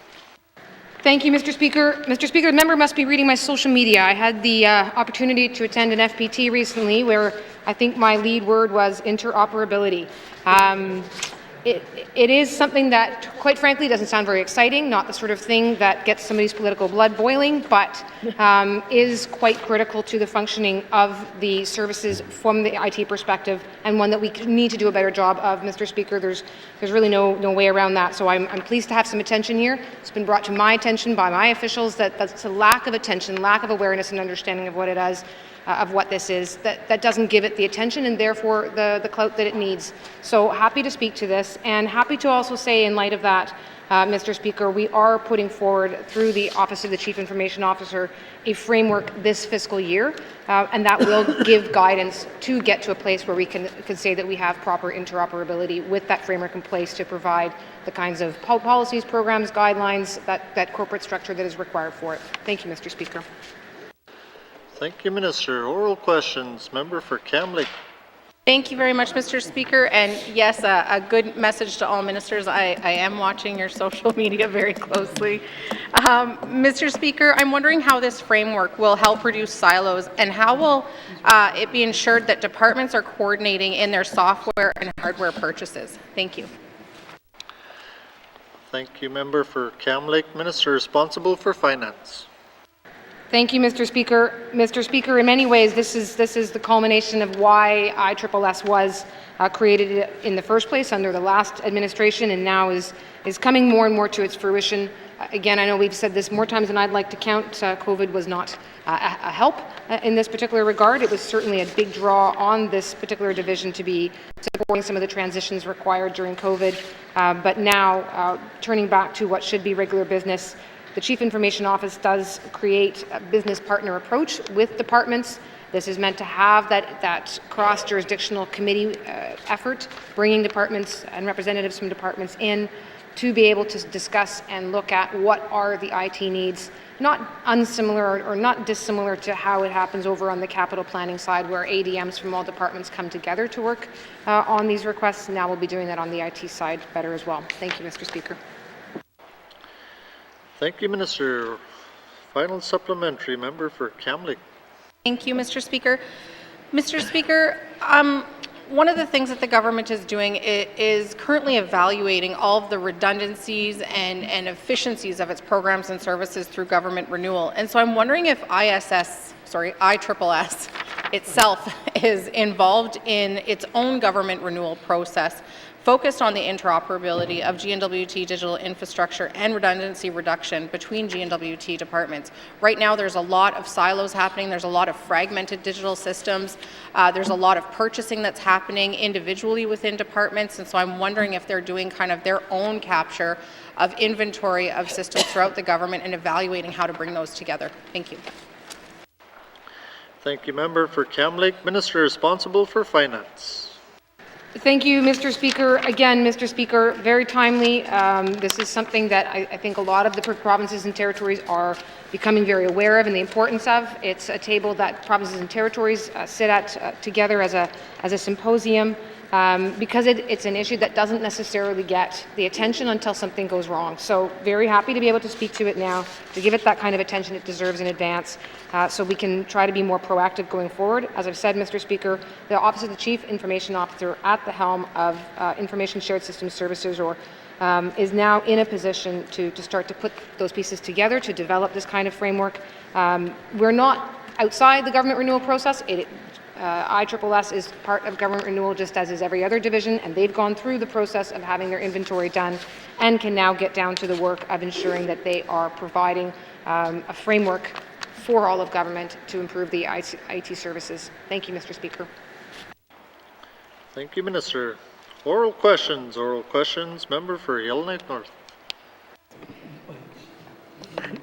Thank you, Mr. Speaker. It's hard to find a specific budget line for e-bikes buried in the $2.5 billion, so I was hoping the Minister of Infrastructure could tell us what is the total budget for this rebate program. Thank you. Thank you, member for Yellowknife North. Minister responsible for infrastructure. Thank you, Mr. Speaker. I'm so excited. The members all charged up for this project. Under the 2022-2023 Energy Action Plan, the G&W.T plans to allocate some funds for the 2023-2024 for a pilot program, which is aimed at increasing the adoption of e-bikes and also mitigate the greenhouse gas emissions, which means this is new money. Pending approvals from during this session, it will be provided to Arctic Energy Alliance. Mr. Speaker, the program will be administered by Arctic Energy Alliance, and application criteria and details are yet to be finalized. Thank you, Mr. Speaker. Thank you, Minister. Oral questions, member for Yellowknife North. I'm getting some funds sometime, Mr. Speaker. I was hoping for a little more details. I guess, does the Minister have any more information of when and how someone will be able to apply for this? Thank you, Mr. Speaker. Sometime. Thank you, member for Yellowknife North. Minister responsible for infrastructure. Thank you, Mr. Speaker. Mr. Speaker, Arctic Energy Alliance, the organization which will be delivering the program, is currently outlining the details, including the application criteria, the rebate amount. So this information will be finalized, publicly available, in advance of the April 1st, 2023 launch of this program. It's also important to note, Mr. Speaker, that this is a pilot program, which is aimed at better understanding both the public interests as well as impact on helping towards greenhouse gas emissions. Thank you, Mr. Speaker. Thank you, Minister. Oral questions, member for Mumphy. Thank you, Mr. Speaker. Mr. Speaker, can the Minister confirm whether all funding that is required for the bridge has been secured? Thank you. Thank you, member for Mumphy. Minister responsible for infrastructure. Thank you, Mr. Speaker. Mr. Speaker, the member speaking specifically for Frank Channel Bridge, in December, most of Cabinet were down in Ottawa having discussions on some projects. You know, we've had very positive discussions with Transport Canada. So pending approval for funding approvals, permit applications, Then this project will be submitted with the construction commencing once these authorizations are received. So yes, we did receive initial funding. It's not enough. Like many projects here in the territories, we've gone back and asked for more. So we are hoping to get some positive response from that. Thank you, Mr. Speaker. Thank you, Minister. Oral questions. Member for Mumphrey. Thank you, Mr. Speaker. Mr. Speaker, this is a liability issue. So what is going to happen after 2023, 2024? That's why I asked that question. Mr. Speaker, can the minister tell this House when will the Frank Channel Bridge be replaced? Thank you. Thank you, Member for Mumphrey. Minister responsible for infrastructure. Thank you very much, Mr. Speaker. Mr. Speaker, like I mentioned, that we are looking for funding cost escalations on the bridge. Once we get that, we have discussions with Clecho government to be able to work with us and partner to be able to get this bridge done. I wish I could put a set date when this will be completed or started. Right now, we're pending approvals for funding. Once we get that, we know it's a priority. We know it's something that we need to get done. Thank you, Mr. Speaker. Thank you, Minister. Oral questions. Member for Mumphrey.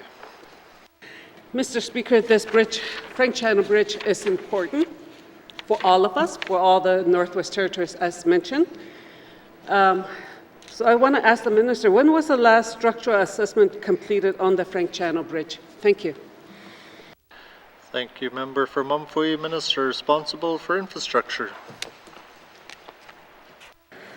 Thank you very much, Mr. Speaker. Mr. Speaker, this is something that we are looking at. You know, the member talked about public safety on the bridge. There are a number of things that we could do as a precaution and perhaps impose things like weight limits, additional inspections, rumble strips, perhaps more signage. These are a number of things that we can do to mitigate some of the risks on that bridge. But in terms of when the last inspection, I'd have to get back to the member. Thank you, Mr. Speaker. Thank you, Minister. Final supplementary. Member for Mumphrey. Oh my God. Okay. Thank you, Mr. Speaker. Mr. Speaker, this is the same answer for a year.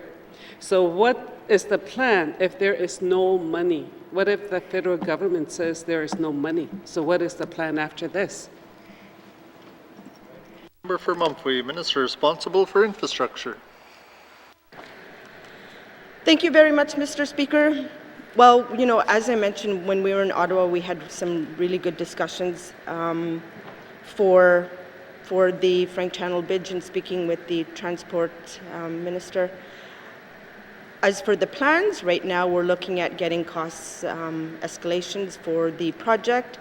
And if we don't get that, then perhaps that we need to come back to Cabinet. That's the only alternative. Thank you, Mr. Speaker. Thank you, Minister. Oral questions. Oral questions.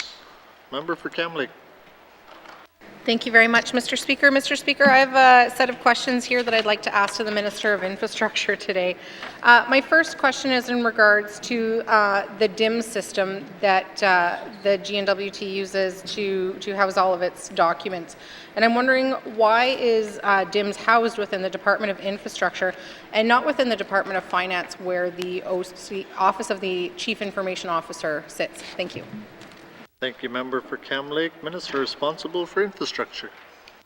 Thank you, Mr. Speaker. Mr. Speaker, the Enterprise Information Management Division is responsible for the record management, and DIMS is the platform that is used. There is a specialized required for the records management, hence that's why it's sitting in infrastructure. The EIM has strong working relationship related to the governance with the Chief Information Officer in the Department of Finance. So the CIO has delegated responsibility for information management from the Financial Admin Act to the Enterprise Information Management. So EIM develops policies and provides advice and assistance due to the expertise around records management.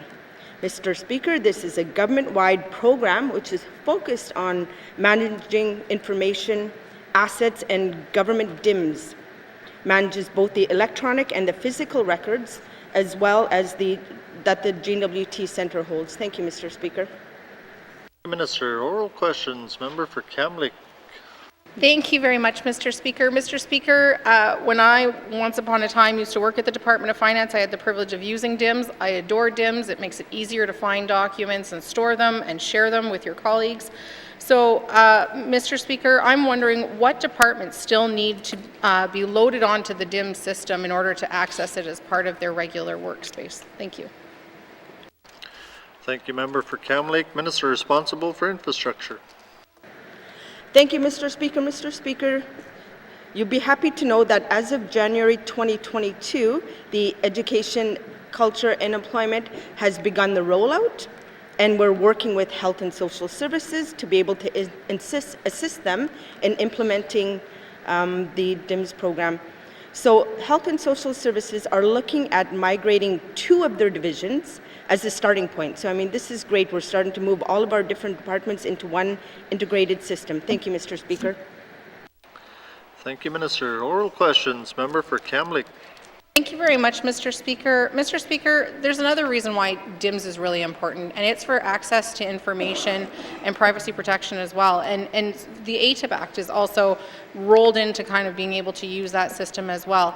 And so, especially given that, you know, digital technology changes so quickly, and the need for us to keep up is so relevant in today's day and age, I'm wondering, what is the actual timeline for all departments to be absolutely on DIMS, integrated into it, given that I believe it's coming up 4 or 5 years since I had the privilege of sitting as a public servant in the Department of Finance? Thank you. Thank you, Member for Kamloops. Minister responsible for infrastructure. Thank you very much, Mr. Speaker. Mr. Speaker, like I mentioned, Education, Culture and Employment is planning deployment in 2023 for four more divisions. So we'll work with them to see what additional supports we can provide through infrastructure to help the other divisions as well.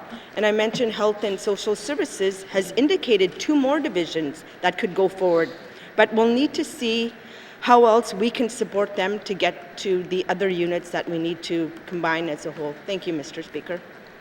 Thank you, Minister. Final supplementary. Member for Kamloops. Thank you very much, Mr. Speaker. Mr. Speaker, is it reasonable to expect for this to be done before the end of the 19th Assembly? Thank you. Thank you, Member for Kamloops. Minister responsible for infrastructure. No, but I want to say that the department can sometimes be challenged with being able to dedicate some time or resource to implement DIMS. You know, as the member knows, the 2 biggest departments, Department of Health and Education, Culture and Employment, are 2 big departments that we need to implement into the whole of a DIMS program. So ECE has begun staging the deployment since January. And it's based on some of the readiness and the approval of their operational classification systems.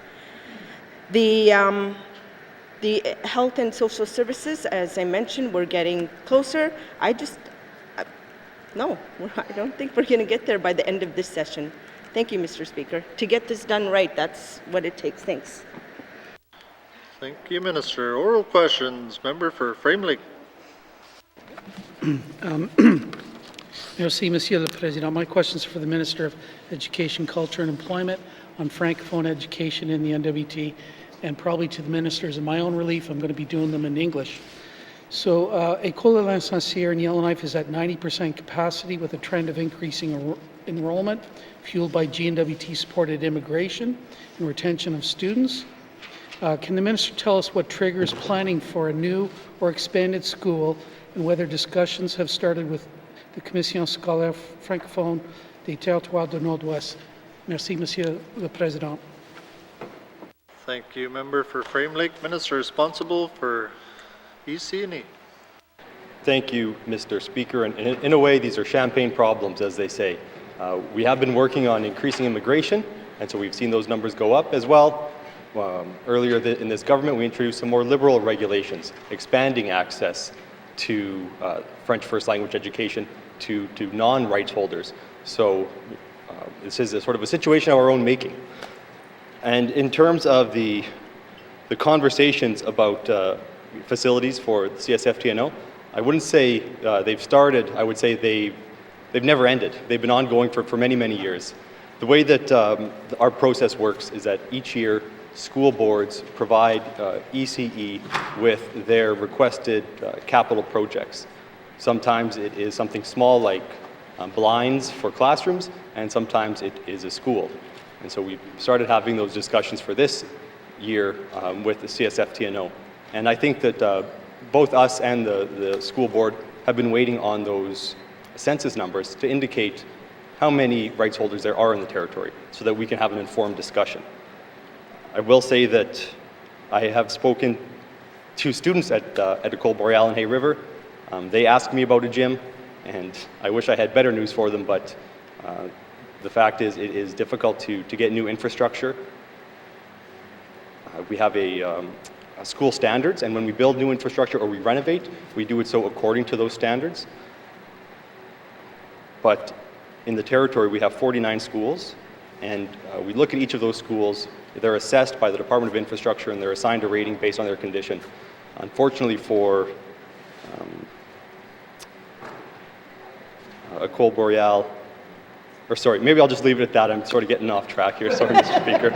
Thank you. Yes, sir. Oral questions. Member for Framelink. Merci, Monsieur le Président. I want to thank the Minister for that because he's, of course, getting into my second question. The problems in Hay River are different and in some ways very similar, though, to what Yellowknife was like before the expansion of École L'Incensière. École Boreal has been forced to keep its senior students in a portable for 13 years. Count it, 13 years. And there are continuing issues with heating, water, and sewer services. Students also need to compete with or for gym time with the nearby public school. Can the Minister tell us what he is going to do with regard to Francophone senior students, giving them a permanent home and a real gym for École Boreal? Merci, Monsieur le Président. Thank you, member for Framelink. Minister responsible for EC&E. Thank you, Mr. Speaker. And those portables, they are old. I believe they were supposed to be in place for 2 or 3 years, but here we are 13 years later, and we have had issues with them. There's ongoing maintenance issues that we've been dealing with, so we would all love to see those replaced. Unfortunately, like I said, we have 49 schools. Many of them are in worse condition than the facilities in Hay River, and so it's difficult to make a case to renovate or build new facilities to replace facilities that are in better shape than other facilities around the territory. So I'm afraid it's not the best news, but there are joint use agreements between the Hay River DEA and the CSFTNO that speak to the use of gyms, and it is definitely not an ideal situation. I wish we had a gym for Ecole Boreal, but we are doing the best we can. I think that if the community was open to looking at school swaps, that might be an option, but that is a difficult topic to broach in Hay River, and at some point we may get to the point where we really need to start looking at those types of angles. Thank you. Thank you, Minister. Oral questions. Member for Framelink. Merci, Monsieur le Président. I want to thank the Minister for that, and I've got some of the numbers that he was talking about here. As I understand, there are 840 students in Yellowknife and 135 in Hay River that are rights holders for French first language education. And that doesn't include immigrants, other non-rights holders that are already in the system, and of course there's caps and all of that. But if all these students and their parents exercise their constitutionally protected rights, we'd be in real trouble in terms of meeting their educational needs given current facilities. So can the Minister explain what he's going to do? What plan is there for this contingency if everybody exercised their rights? And especially given that we've got some out-of-date and unnecessary enrollment caps. Merci, Mr. Speaker. Thank you, member for Framelink. Minister responsible for EC&E. Thank you, Mr. Speaker. And I thought I had dealt with this issue a few years ago. I spent a lot of time personally meeting with the chair of the CSFTNO about the regulations, and we settled on some updated regulations that are by no means perfect, but seemed to address a lot of the outstanding issues that that we were facing, both the school board and the GNWT. Since we recently received those census numbers, we can now look at how to move forward in terms of the regulations, the capacity, and all of those types of questions. We have not had time to do that, given how recently those census numbers came out and everything else that's going on, but that will be the starting point for any future conversations. Thank you. Thank you, Minister. Final supplementary, member for Frame Lake. Merci, Monsieur le Président. I do want to acknowledge that this minister has taken a constructive approach with CSF-TNO from everything I've heard, so I want to give him credit for that. And I understand now that we've got these census numbers, which is good, but I can't even count or remember the number of times GNWT has been taken to court and lost over Francophone education rights in the N.W.T. over the last 15 years. So can the minister tell us how he intends to keep GNWT out of courts over constitutionally protected Francophone education rights? Merci, Mr. Speaker. Thank you, member for Frame Lake. Minister responsible for EC&E. Thank you, Mr. Speaker. I wish I could say that we would never go to court again, but I think every jurisdiction in Canada is engaged in ongoing court cases with their respective French first language education bodies. I made attempts with the regulations. I admitted the students that were at the center of the last court case, and I will say that we actually did win that on appeal. But yeah, it's a difficult subject. I understand where the school board is coming from. They want to protect their rights. They want to advocate for their students. And there's French first language school boards across the country that want to do the same. And I believe they all work together and support each other. So sometimes I feel as though perhaps the issue is more of what's happening nationally than in the territory that causes us to go to court. But regardless, I believe we are in a good place. We have good relationships with the French first language school board. And no matter what happens in terms of court cases, I want to ensure that we do our best to maintain those good relationships. Thank you. Thank you, Minister. Oral questions, member for Thabacha. Thank you, Mr. Speaker. Mr. Speaker, my questions are for the ENR Minister. There are no clauses in the wildlife business regulations citing confidentiality requirements for outfitter licenses. Can the minister explain this rationale and identify where the department is bound by confidentiality on this matter? Thank you, Mr. Speaker. Thank you, member for Thabacha. Minister responsible for Environment and Natural Resources. Mr. Speaker, as I told the member in the email, it's a privacy issue. We reached out to Justice and we got the information that way, so we can't be sharing that information. Thank you, Mr. Speaker. Thank you, Minister. Oral questions, member for Thabacha. Mr. Speaker, has the Department of ENR ever suspended an outfitting license because of inactivity? Thank you, Mr. Speaker. Thank you, member for Thabacha. Minister responsible for ENR. Thank you, Mr. Speaker. For that detail, I'll have to get back to the member. Thank you. Thank you, Minister. Oral questions, member for Thabacha. Mr. Speaker, can the minister explain what ENR's rationale is with issuing an outfitter's license to a local harvesting committee, but not issue the license directly to an Indigenous N.W.T. resident? Thank you, Mr. Speaker. Thank you, member for Thabacha. Minister responsible for ENR. Thank you, Mr. Speaker. Mr. Speaker, there's 7 licenses, and then there's 10. So there's 7 licenses we give out, then the local harvesting committee, there's 10. So they can reach out to the local harvesting committee and get the license or apply through it that way. Thank you, Mr. Speaker. Thank you, Minister. Final supplementary, member for Thabacha. Mr. Speaker, will the minister commit that ENR will examine the wildlife business regulations and provide more clarity around the areas I've identified today? Thank you, Mr. Speaker. Thank you, member for Thabacha. Minister responsible for ENR. Thank you, Mr. Speaker. No. Mr. Speaker, We've been looking at this. We look at it all the time. So are we going to spend a lot of time going through the regulations that we've already developed and looked at? No. We have other issues that we got to deal with right now. But thanks to the member bringing it forward, we have been looking at this. Thank you, Mr. Speaker. Thank you, Minister. Oral questions. Member for Mumfree. Mr. Speaker, for the infrastructure. Mr. Speaker, if there are plans around costs and construction, why haven't they been provided to the regular MLAs? And can the minister commit to sharing them with us? Thank you. Thank you, Member for Mumfree. Minister responsible for infrastructure. Thank you very much, Mr. Speaker. Mr. Speaker, the department originally applied for the Frank Channel Bridge, I want to say about 40 million, and now we've gone back to the feds asking for additional 15. Thank you, Mr. Speaker.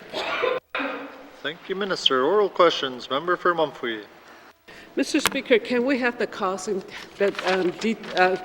detail?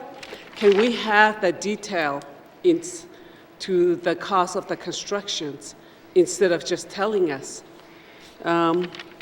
So then we have a better understanding of what's delaying this Frank Channel Bridge, that it's affecting everybody in my region. So that's why I just want to have that the detail. So, but another questions that I have, Mr. Speaker, thank you. I hope she will answer that too as well. Can the minister describe the structural integrity of the Frank Channel Bridge? Thank you. Thank you, Member for Mumfree. Minister responsible for infrastructure. Thank you very much, Mr. Speaker. Mr. Speaker, this Frank Channel Bridge is a critical piece of the national highway system, which is maintaining the north-south trade to ensure we have safe, reliable transportation between the communities. Mr. Speaker, the details on the funding have yet to be determined. I don't know if we, as a government, share all the details on all our costs. It defeats the purpose of having some of the procurement progress on these projects. So I don't believe we can share all the details. I can find out and get back to the member. Thank you, Mr. Speaker. Sir, oral questions. Member for Mumfree. I did ask the minister for an update previously, and I didn't get the answer yet, but it would be nice, will the minister commit to providing all those, provide me with an update on the condition of the Frank Channel Bridge and the financial aspect too. Thank you. Member for Mumfree, Minister responsible for infrastructure. Thank you very much, Mr. Speaker. Mr. Speaker, our bridge, we review them annually. You know, in terms of the condition of it, if we're able to share it, absolutely. This is information that the member should know as it pertains to her riding. So if we're able to share some of the details on the review of the bridge, absolutely. And I forget her other question, but I'll answer that one for now. Thank you, Mr. Speaker. Thank you, Thank you, Minister. Oral questions. Final supplementary. Member for Mumfree. Thank you, Mr. Speaker. Next time the minister comes to inspect the bridge with their engineer, can they invite the regular MLAs, some of the regular MLAs, and the local leaders as well? Thank you. Thank you, Member for Mumfree. Minister, excuse me. Minister responsible for infrastructure. Thank you very much, Mr. Speaker. Mr. Speaker, I think that's a great idea. I mean, we're looking at replacing the bridge and to be able to see the conditions of the existing bridge. I'm not sure when the annual inspections for the bridge are. I want to say in the summer we go out and inspect the bridges across the territories to ensure that they're safe. And I think the Frank Channel Bridge, if members and leaders want to come and inspect with the department, then we can see what we can do. Thank you, Mr. Speaker. Minister. Oral questions, written questions. Member for Yellowknife North. Thank you, Mr. Speaker. I've asked this as a written question before and didn't get an answer, but I think the minister is going to answer it this time. My question is for the Minister of Municipal and Community Affairs. Everyone has acknowledged that there is a municipal infrastructure gap. However, the most recent numbers that are publicly available on the size of the gap are from 2014. My question is, can the minister provide an updated analysis of the municipal infrastructure gap and the year in which it was completed as follows? 1. What is the current gap by community? 2. What is the current municipal infrastructure gap by community as it relates to operations and maintenance funding? 3. What is the current municipal infrastructure gap by community as it applies to water and sewer funding, or as it is now called, environmental funding? And 4. What is the current municipal infrastructure gap by community as it applies to capital funding, or as it is now called, CPI and gas tax? Thank you, Mr. Speaker. Thank you, member for Yellowknife North. Written questions. Member for Yellowknife North. Thank you, Mr. Speaker. I've also asked these ones and didn't get an answer, but I'm feeling lucky. Payments for lease space. The government of the Northwest Territories is one of the largest tenants in the Northwest Territories. Can the minister provide lease fees paid by the government of Northwest Territories to the following companies, broken down by individual lease and building space for the last 10 years as follows? 1. All lease payments made to Northview Canadian High Yield Residential Fund and its predecessor companies, broken down by both residential and commercial leases per year. All lease payments made to Kingset Capital, which is the co-owner of Northview Canadian High Yield Residential Fund, for the last 10 years, broken down by residential and commercial leases per year. The total of future lease commitments to the above companies and the expiration date of those leases. A clear breakdown how each of the leases were tendered and in what year they went out for public competition, if at all. Thank you, Mr. Speaker.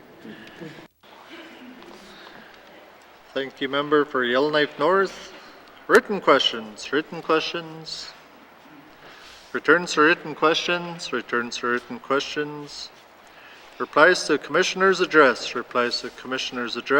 Petitions. Reports of committees on the review of bills. Reports of standing and special committees. Tabling of documents. Minister responsible for education, culture, and employment.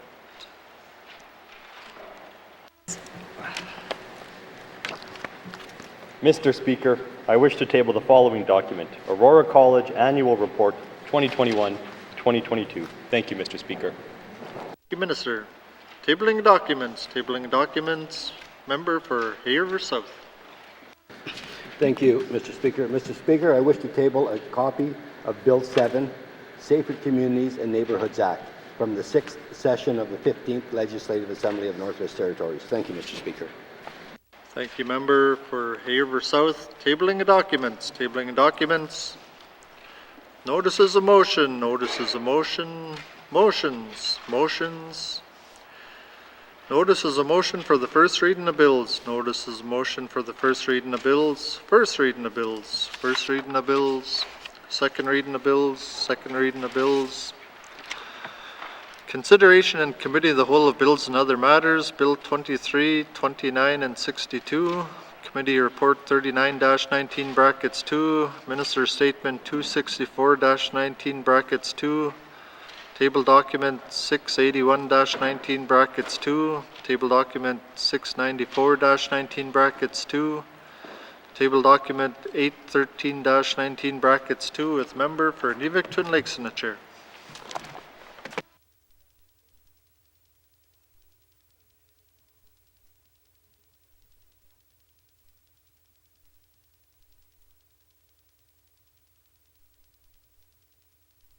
Call Committee of the Whole to order. What is the wish of committee? Member for Frame Lake. Merci, Madame la Présidente. The committee wishes to deal with Bill 62 and Committee Report 39-19 brackets 2. Merci. Thank you. Does committee agree? Thank you, committee. We'll take a short recess and resume with the first item.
I'll now call committee back to order.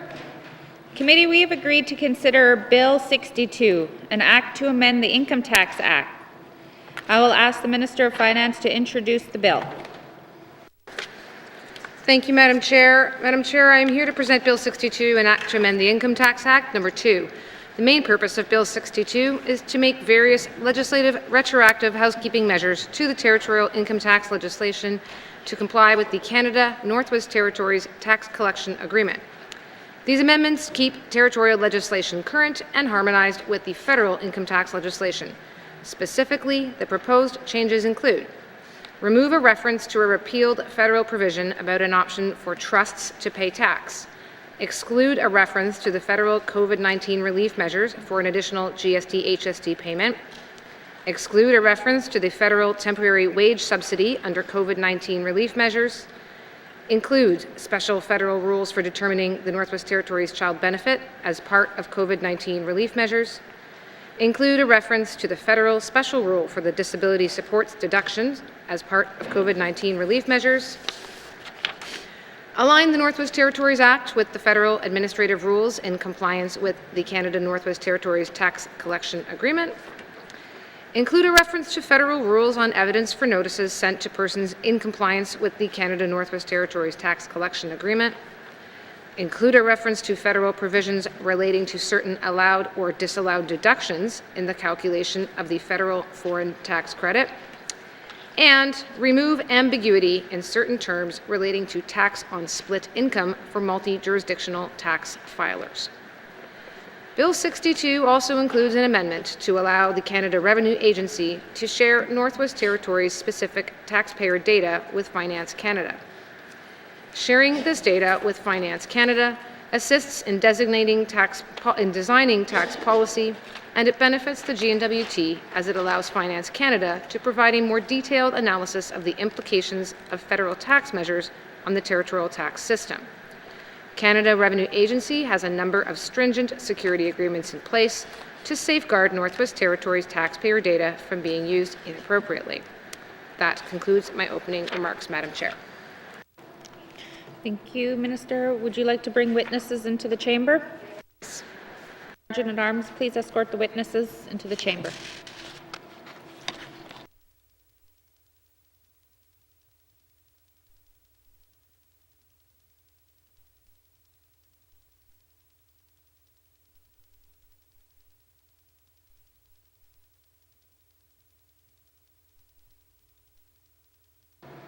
Minister Wozniak, you need to join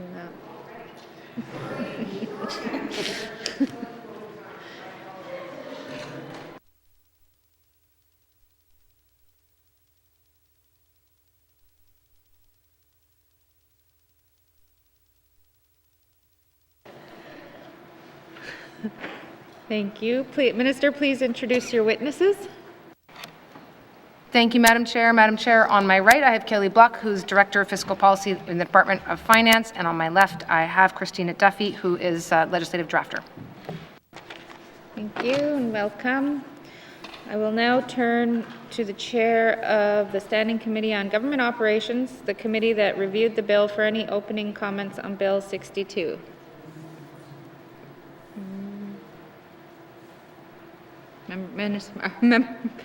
MLA Johnson. Thank you, Madam Chair. Bill 62, an act to amend the Income Tax Act, received second reading in the Legislative Assembly on November 2nd, 2022, and was referred to the Standing Committee on Government Operations for review. On January 18th, 2023, the Standing Committee held a public hearing and completed its clause-by-clause review with the Minister of Finance, I believe. The committee received no submissions on this bill. I thank the committee for reviewing this legislation. Individual members may have additional comments. Thank you. Thank you. I will now open the floor to general comments on Bill 62. Member for Frame Lake. Thanks, Madam Chair. Who could have thought tax bills would be so exciting? But the committee report raises a few questions for me, and I did have the privilege of sitting in and listening to the review of the bill. So there were some amendments made to the bill to And some of this, the provisions now are being made retroactive to like more than 5 years ago. And I just had wondered why these changes were going back 5 years in time. Was there some delay on our part in getting some of this implemented? And I think the minister said that that was not the case, but the report also says that the minister was going to try to find details of which she would try to find and provide separately to committee. I'm not aware that that actually happened, so was the minister and her staff actually able to see why these delays in implementation took place? Thanks, Madam Chair. Sorry, and if I could add, I just want to get the minister to reconfirm that none of these delays were our fault as a government. Thank you, Madam Chair. Thank you, Member. Minister of Finance.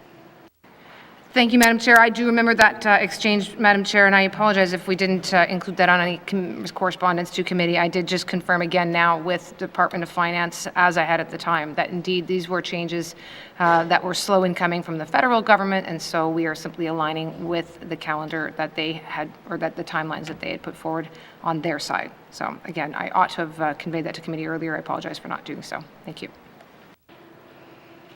Thank you. Member for Frame Lake. Thanks, Madam Chair. So the other matter that I raised was clearly going back in time now, several years for some of these provisions. I just want to get the minister on record that we didn't actually lose any revenues as a result of these delays or changes or whatever. Thanks, Madam Chair. Thank you, Member. Minister of Finance. Thank you, Madam Chair. No, there's no lost revenues on that. Thank you. Thank you. Member for Frame Lake. Okay, thanks, Madam Chair. And I understand that one of the provisions of this bill are to allow for greater information sharing between the, I think it's the Canada Revenue Agency and our government, and maybe that's sort of goes both ways, but committee has raised the issue of trying to understand and get, precise figures for a number of tax credits that we have, like for political contributions and so on. And because I guess in the interest of transparency and accountability, it would be nice to be able to put dollar figures on the value of the lost revenues associated with some of these tax credits. So can the minister confirm that with these new information sharing provisions that we can now get information from the Canada Revenue Agency on the value of these tax credits? Thanks, Madam Chair. Thank you, Member. Minister. Thank you, Madam Chair. So, Madam Chair, I can say that refundable tax credits do show up in the public accounts, but something that is a non-refundable credit may not be the same. Obviously, we'll certainly do our best to try to make better use of the information sharing provisions, but I mean, if there are specific elements of tax credits or specific tax provisions that the member is interested in getting information on, if we can get that, again, happy to try to distill that data as much as possible. This theoretically is supposed to help with that data collection from the federal side, and they do administer on our behalf a lot through the Canada Revenue Agency. So again, hopefully this will indeed answer that, but if there's specific elements of credits that the member is looking for, that would be helpful to know. Thank you. Thank you, Minister. Member for Frame Lake. Thanks, Madam Chair. Yeah, it's not so much me, but I might have some interest, but I had understood committee was interested in getting some calculations or the value of the lost revenues to this government from things like political contributions as a tax credit. So I'm going to leave this to committee, but I think there's a commitment from the minister there to ask Canada Revenue Agency for that information if committee wants it, and probably in the interest of full disclosure, that kind of information should start to appear in the full accounts in a more transparent and fuller fashion. Thanks, Madam Chair. That's all I have. Thank you. Minister of Finance.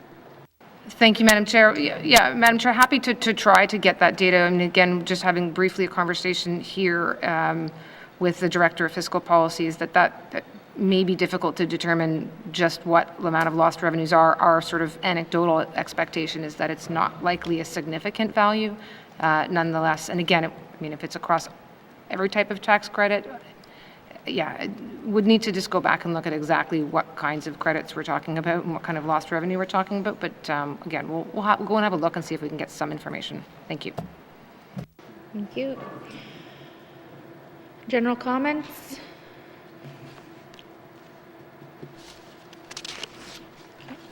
Does the committee agree that there are no further general comments?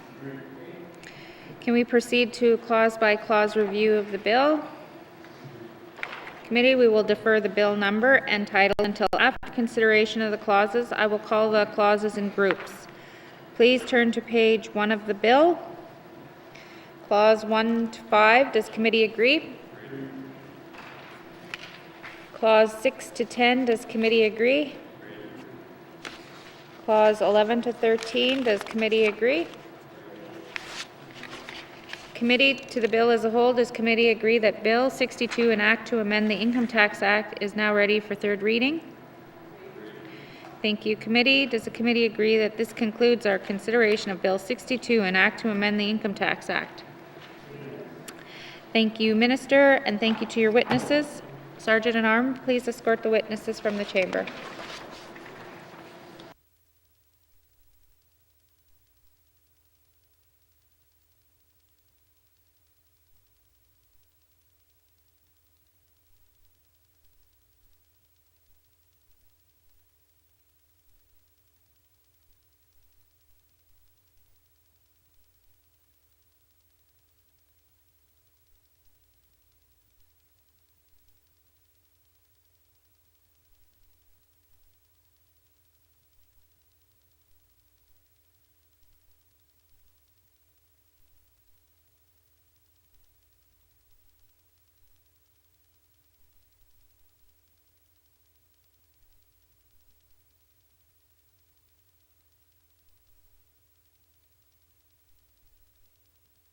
Go to the chair of the Standing Committee for Economic Development and Environment for any opening comments.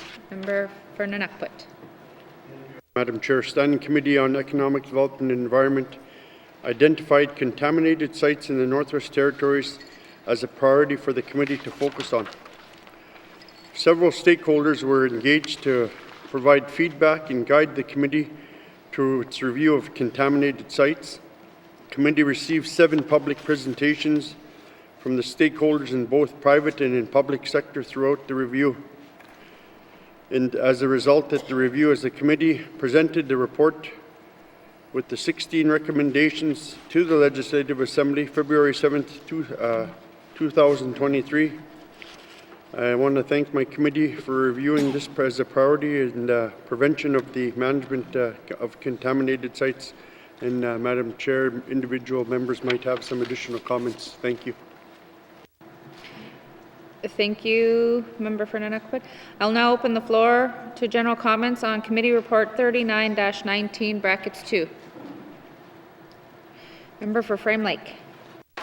Thanks, Madam Chair. Yeah, I want to commend the Chair and members of the committee, and that included myself, for the hard work that went into this. We had a lot of support in getting these presenters before us and in compiling the report.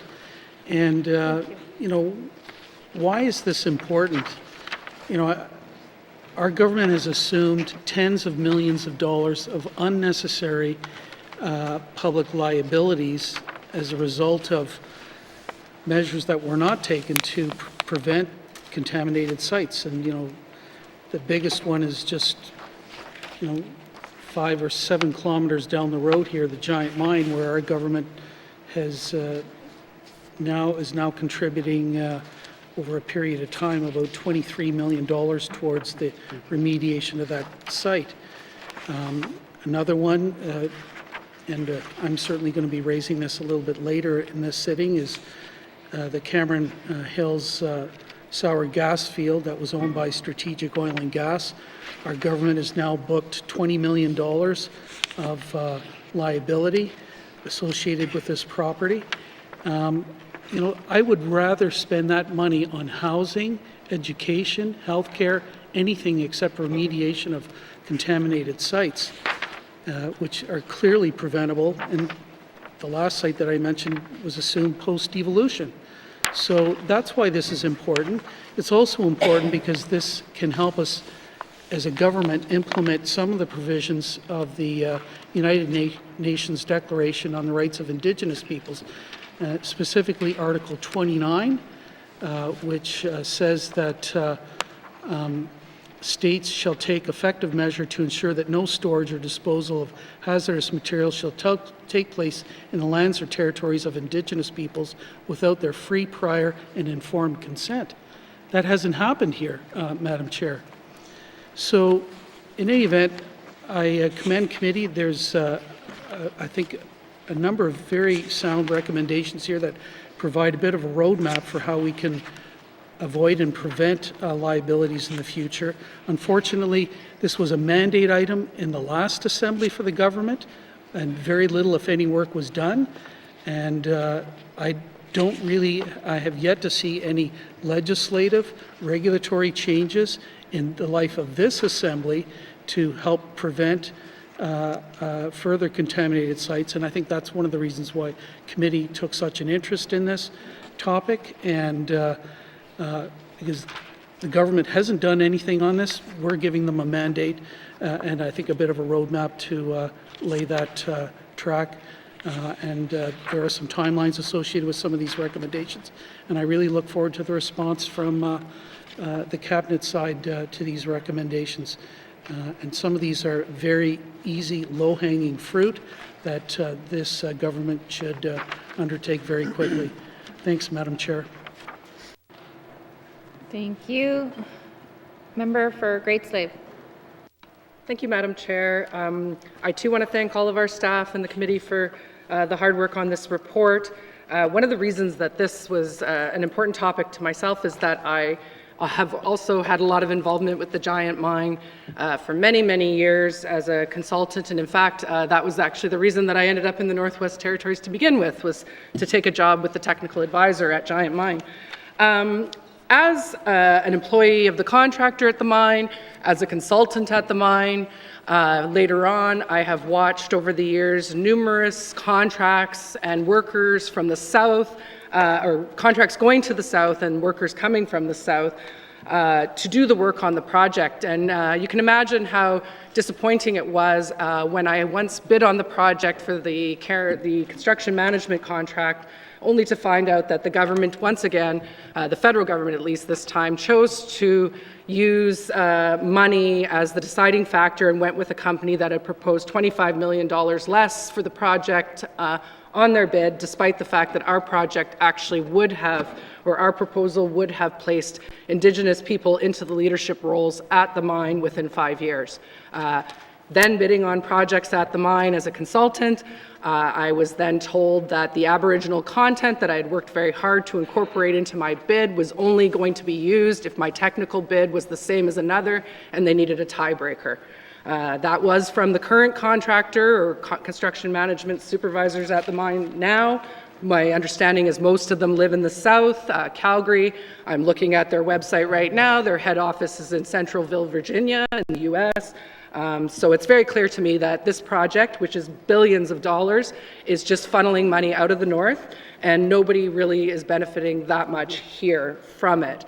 If anything, what the people here are getting are health issues and headache and poor quality of life as a result of that, not to mention the impacts of all these southern workers coming in and taking all of our housing away and not having any ability to build their own camps. We have no market for that. So I guess I just want to say that I think that this was a missed opportunity. I actually think it is way too late. I think that we've missed the boat on Giant Mine, and I'm hoping that the work that the committee has done can actually spur future work to be in the true spirit of keeping work and money and contracts in the north. Thank you. Thank you, member. Any other general comments? Seeing no further comments, MLA for Nunukput. Thank you, Madam Chair. Madam Chair, I move that the committee recommends that the government of the Northwest Territories create a mandatory legislative requirement for companies to operate within approved closure and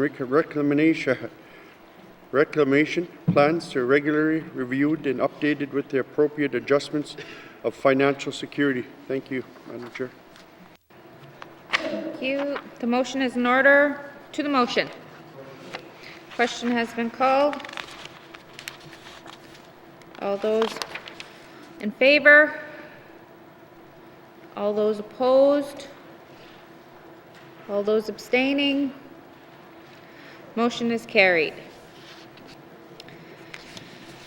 Member, or MLA for N.W.T.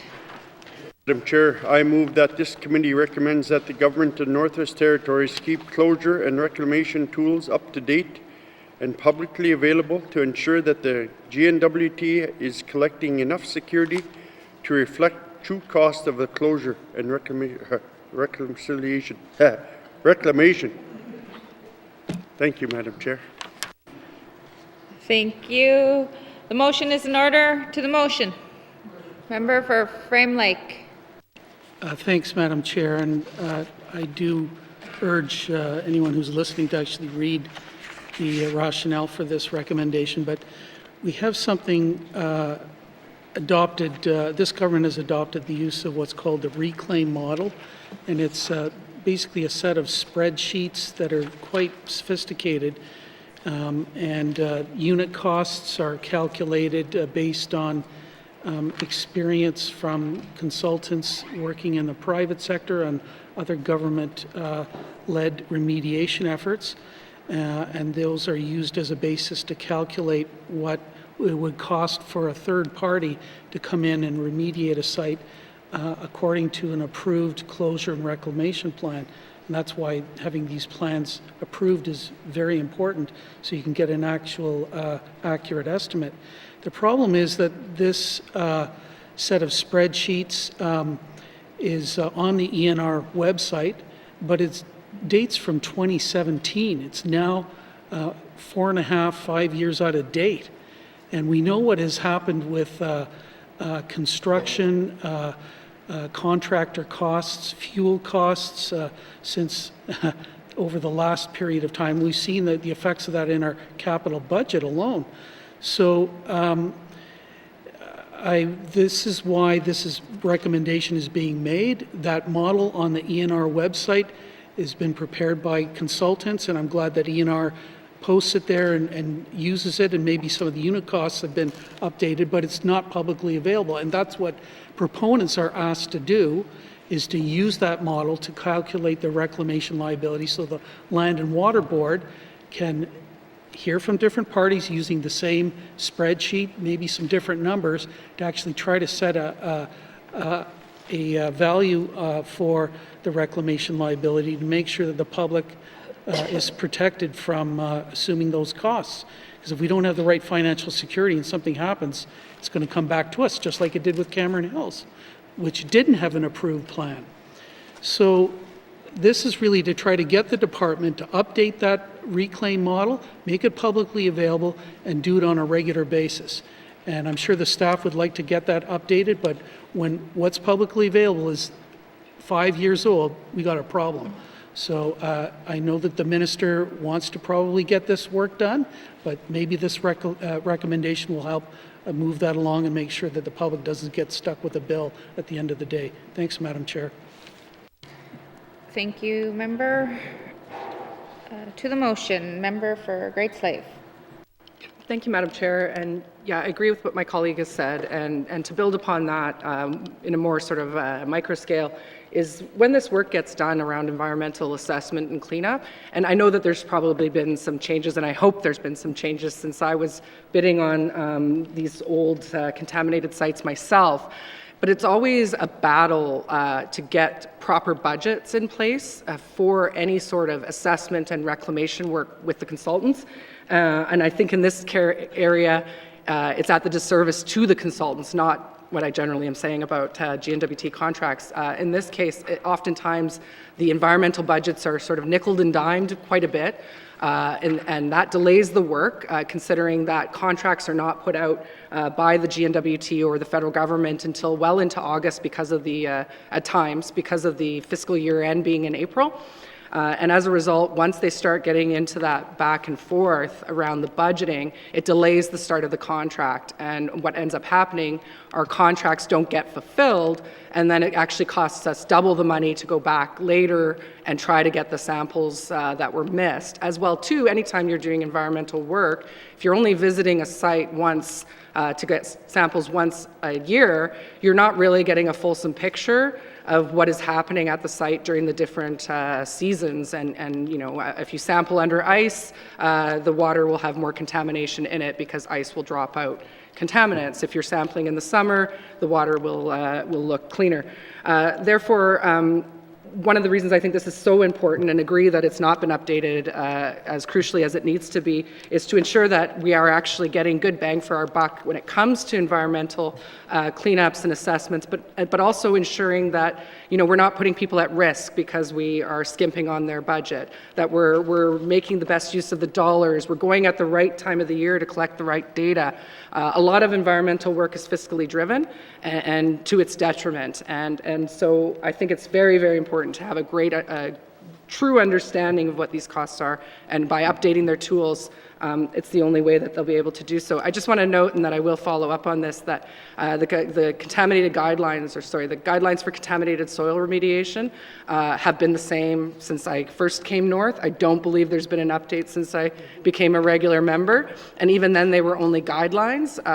Oftentimes you're sitting in an environmental limbo of which standards you're applying, because the G&W.T itself has not developed that standard for itself, and therefore different companies will use different standards, and they'll be down, you know, using different groundwater, like Alberta's levels, and things that just don't always jive with the G&W.T, or sorry, with the Northwest Territories. So again, I can't stress the importance of this recommendation. Thank you. Thank you. To the motion, member for Tabacha. Thank you, Madam Chair. I just want to point out a couple things also. Some of these regulations that were talked about is a reminder from one of my colleagues on the 17th Assembly and a former ENR minister. We also have a site in, we always talk about Cameron Hills, and we also always talk about Giant Mine. But we have a site that has to be looked at also, is the NTCL Bella Rock site. It's one of the outstanding issues with the Salt River claim, Salt River First Nation. And yes, you know, sometimes we are blamed for a lot of these recommendations that we bring forward when it's other assemblies that have not dotted their I's and crossed the T's. And then and I'm glad that we're correcting some of those standards, because those standards affect all the people within the area of Tabacha, especially with the Bella Rock site. And I'm glad that we are doing these motions, because that means that we're worried about the environment. And I too worry about some of these issues, especially when it comes to and making sure that big business is always accountable for what they do within those areas. Thank you, Madam Chair. Thank you. To the motion. Question has been called. All those in favor? All those opposed? All those abstaining? Motion is carried. A member for N.W.T. Madam Chair, I move that the committee recommends that the Government of the Northwest Territories work interdepartmentally, communities that work with their existing community-based monitoring programs to align monitoring efforts with the surveillance programs required under regulatory permits and licenses. Thank you, Madam Chair. Thank you. The motion is in order. To the motion. Question has been called. All those in favor? All those opposed? All those abstaining? Motion is carried. Member for Nunavut. Madam Chair, I move that the committee recommends that the government of Northwest Territories ensure that the expertise of informed regulatory, decision-making, and inspection capacity to prevent further public liabilities. Thank you, Madam Chair. Thank you. The motion is in order. To the motion. Member for Frame Lake. Thanks, Madam Chair. Yeah, I want to make sure that we have some very hardworking enforcement staff in place now, and I want to make sure that this is not perceived in any way as a criticism of the work that they do. What this is a reflection of findings from the environmental audit that took place in 2020 that that pointed out that we want to make sure that there's an adequate inspection, and I'm going to quote here, ensuring adequate inspection capacity as well as timely and transparent inspections, reporting, and follow-up. So in no way is this a criticism of our hardworking enforcement staff. They have a very difficult job sometimes of trying to work with operators and so on, and I certainly appreciate their hard work, but we want to make sure that they have the resources to do the work that needs to get done, and that the public is not placed at risk of any kind of assuming further liabilities. And there was a case recently highlighted in the media in Norman Wells where some industrial debris, I guess is probably the nicest way to call it, was accumulated on a private property, and or at least leased property, and nothing was really done about it. Now the town is kind of left with trying to clean up this leased lands within their boundaries because nothing was really done about this. So in any event, this is about making sure that there's adequate capacity, resources for the people that know how to do the job to actually get it done and to do it well. To prevent further public liability. So I just wanted to make that clear, Madam Chair. Thank you. Thank you. To the motion. Question has been called. All those in favor? All those opposed? All those abstaining? The motion is carried. Member for Nunavut. Madam Chair, the committee recommends that the government of Northwest Territories expand an approach to contaminated sites guidance document to ensure policies, process, and the place to prevent future public environmental liabilities, most significantly projects that result in perpetual care situations, and further that the policy guidance with respect to public disclosure is also required. Thank you, Madam Chair. Thank you. The motion is in order. To the motion. Member for Frame Lake. Yeah, thanks, Madam Chair. I'm just going to speak to this quickly. This document, Approach to Contaminated Sites, I think is only about 12 or 13 pages. In the last assembly, where it was actually a mandate item to do some work on this, we were promised a policy binder, never got it. Been promised a policy binder again in this assembly, never got anything. Nothing's been done in terms of actual policy work by our government. No legislative change, no regulatory change, no policy work, other than this 12, 13-page document. We got to do better. And that's what this is aimed at, Madam Chair. And I think many of the recommendations here, just roll them up, put them into a policy, Mr. Minister, and we start to actually get a better approach to prevent public liabilities from contaminated sites. Thanks, Madam Chair. Thank you. To the motion. Member for Yellowknife North. Yeah, thank you, Madam Chair. I just want to also emphasize that industry has long asked for a number of these policies too, because they find themselves in confusing situations. There's been a long time asked for a brownfield policy site, and I think also some direction needs to be given on when a mine's going to be allowed to leave infrastructure, if at all, on a site. I don't think those are best to kind of just be made one-off kind of ministerial decisions. That there should be some proper policy.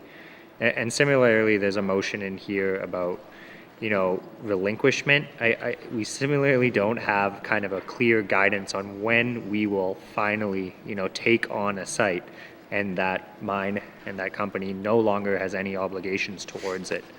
And there's a number of ways to look at that, but we have made a lot of improvements to our regulatory system. I think the land and water boards are operating better than they ever had, but they're not in the position to make those large government policy decisions on when the G&W.T. at the end of the day is going to, take some sort of risk or take on a site, and where exactly that line is.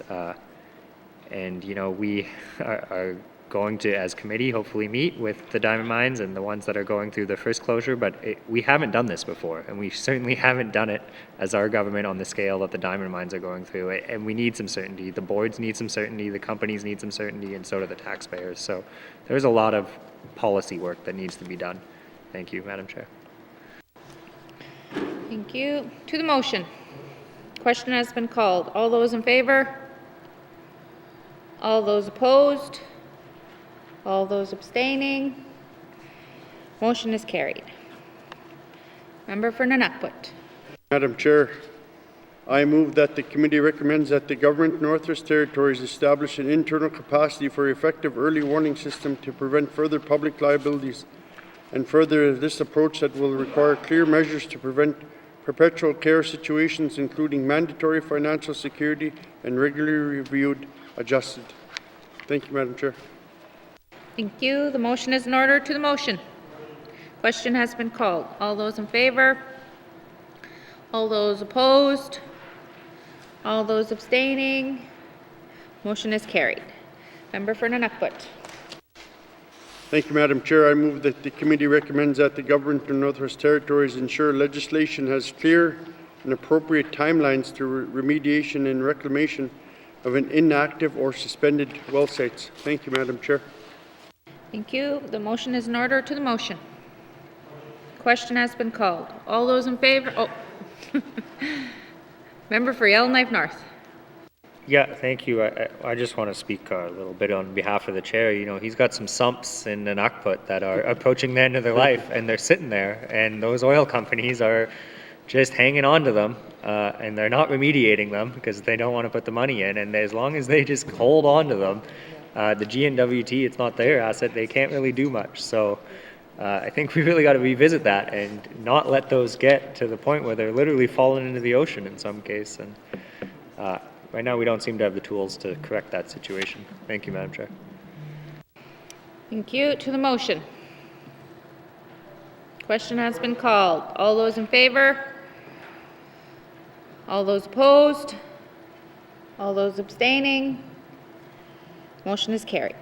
Member for N.W.T. Thank you, Madam Chair. I move that the committee recommends that the government Northwest Territories study the government of Saskatchewan institutional control program and develop a Northwest Territories model that is better implements the polluters pays principle, the long-term and unforeseen remediation mining sites while providing regulatory certainty with respect to industry relinquishments, and further that the Northwest Territories model should be developed by the end of this 19th Legislative Assembly. Thank you, Madam Chair. Thank you. The motion is in order. To the motion. Member for Frame Lake. Yeah, thanks, Madam Chair. I just want to highlight what this institutional control program is all about. In Saskatchewan, the mining that takes place is generally in the northern part of the province. They've got a bunch of abandoned uranium mines there that I guess were federally owned, operated, or regulated and so on. A few gold mines here and there too. But so they had this problem of these abandoned mines and no way of really trying to deal with them or find funding and so on. So what they did was they thought long and carefully about this, and they talked to people in the mining industry as well, because the mining industry wants to get some certainty about when they can walk away from a site after using it. And that's not an unreasonable thing. You know, they go in, use an area, and they want to know when they're clear and free.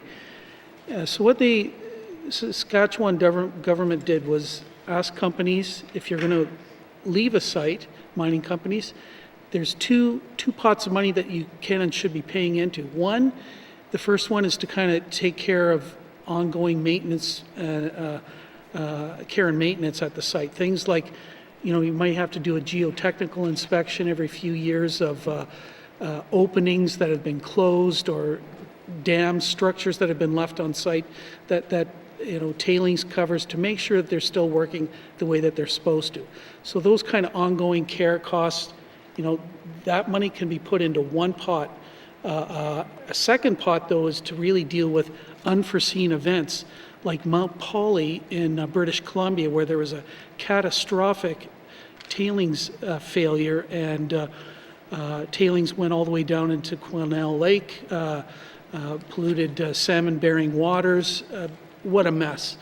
So, you know, there's some risk associated with those with some sites. So companies that are at high-risk sites, they can put some money into an unforeseen events pot of money, and then the government can access that to take care of, you know, potentially, you know, unforeseen catastrophic events. Now, this is a pretty new system in Saskatchewan. It's only been in place for, I think, less than a decade, and there's only 2 or 3 companies that are, maybe 3 or 4 that are in this program. But at least somebody's thought it through as a way for the government to actually have money in place to deal with sites, and operators can then walk away and leave it, and they don't have to worry about the liability associated with these sites. And you know, when you think about some of these sites, they're going to be here hundreds of years into the future. Where are the resources going to come from to manage them in a collective sense? So at least the government of Saskatchewan has thought this through. They have a system in place. We've got nothing for a giant mine, quite frankly, other than the environmental agreement that does, I think, start to look at some of this perpetual care plan that's going to have to be generated. But as a government that wants to promote responsible resource development, we have a duty to come up with a system that's going to allow industry to have clear and free, no relinquishment is going to take place and walk away, but some public confidence that there's still resources that can look after sites for the regular care and maintenance and unforeseen events. And that's the beauty of this system. But we've got nothing. And I don't know what's happening within the departments to actually look at this issue. So I'll be very curious to see how the Cabinet responds to this recommendation. Thanks, Madam Chair. Thank you. To the motion. Question has been called. All those in favor? All those opposed? All those abstaining? Motion is carried. Member for N.W.T. Madam Chair, I move that the committee recommends that the Government Northwest Territories implement transparent and clear process to ensure securities are established, reviewed, coordinated among various departments. Thank you, Madam Chair. Thank you. Motion is in order. To the motion. Member for Frame Lake. Madam Chair, I'm going to speak to this quickly. We have at least 3 pieces of legislation, maybe 2, I guess, that where financial security requirements can be placed on an operator, a mine owner, oil and gas operation. I guess if you include oil and gas, maybe 3 or 4 different pieces of legislation. So Department of Environment and Natural Resources has the Waters Act, and they can ask for, or through that process, financial security for water-related use and infrastructure site can be requested. Then there's the Lands Act, Northwest Territories Lands Act for lands-related stuff. And then for oil and gas, you can have other provisions for financial security. And this is not set in stone. You know, what's land, what's water related? Is a tailings dam a land feature? Is it a water related feature? And how is that covered and coordinated between these 2 types of financial security that can be requested? There's no arrangement for this to happen other than the land and water boards by practice have said, give us one closure plan, we'll figure out what the liability is, and we'll recommend a global figure. But even some of the figures that they've submitted with their draft licenses haven't been acceptable to our government because they can't figure it out or they don't know, they don't want to hold security under one act when it should be for another act. This has got to be sorted out because what it does is it puts the public at risk that we're going to assume more liability in the future. So that's what this recommendation is aimed at. Maybe having a combined department as of April 1st will help resolve a bit of this, but it's also a legislative problem. But it could be solved through a memorandum of understanding or some way of dealing with this better.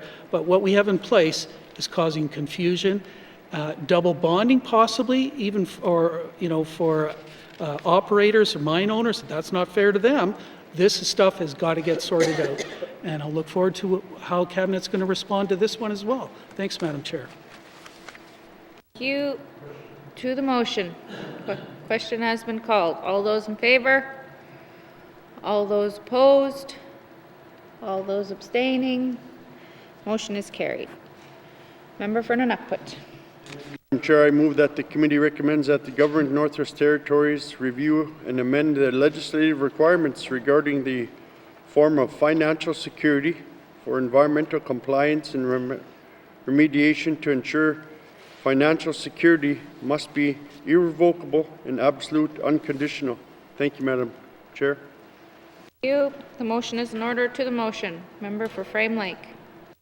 Thanks, Madam Chair. Yeah, why this is important is under our watch, we had the Cantong mine go into creditor protection, and the federal government had allowed them to put up the Mactung property as financial security. How crazy is that?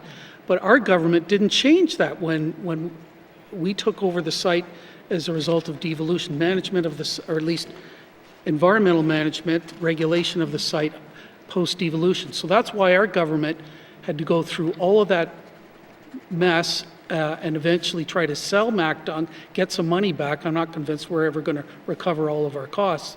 But our government allowed the company to keep Mactung as financial security. That's crazy. Shouldn't have happened, quite frankly, Madam Chair. So the minister now can accept any form of financial security. If you scribble a note on the back of a napkin, a promissory note, promise to pay some money, the minister can accept that. That is not the way that we should be operating in terms of responsible resource development. So this is about restricting the discretion of the minister to accept unreliable forms of financial security that put the public at risk.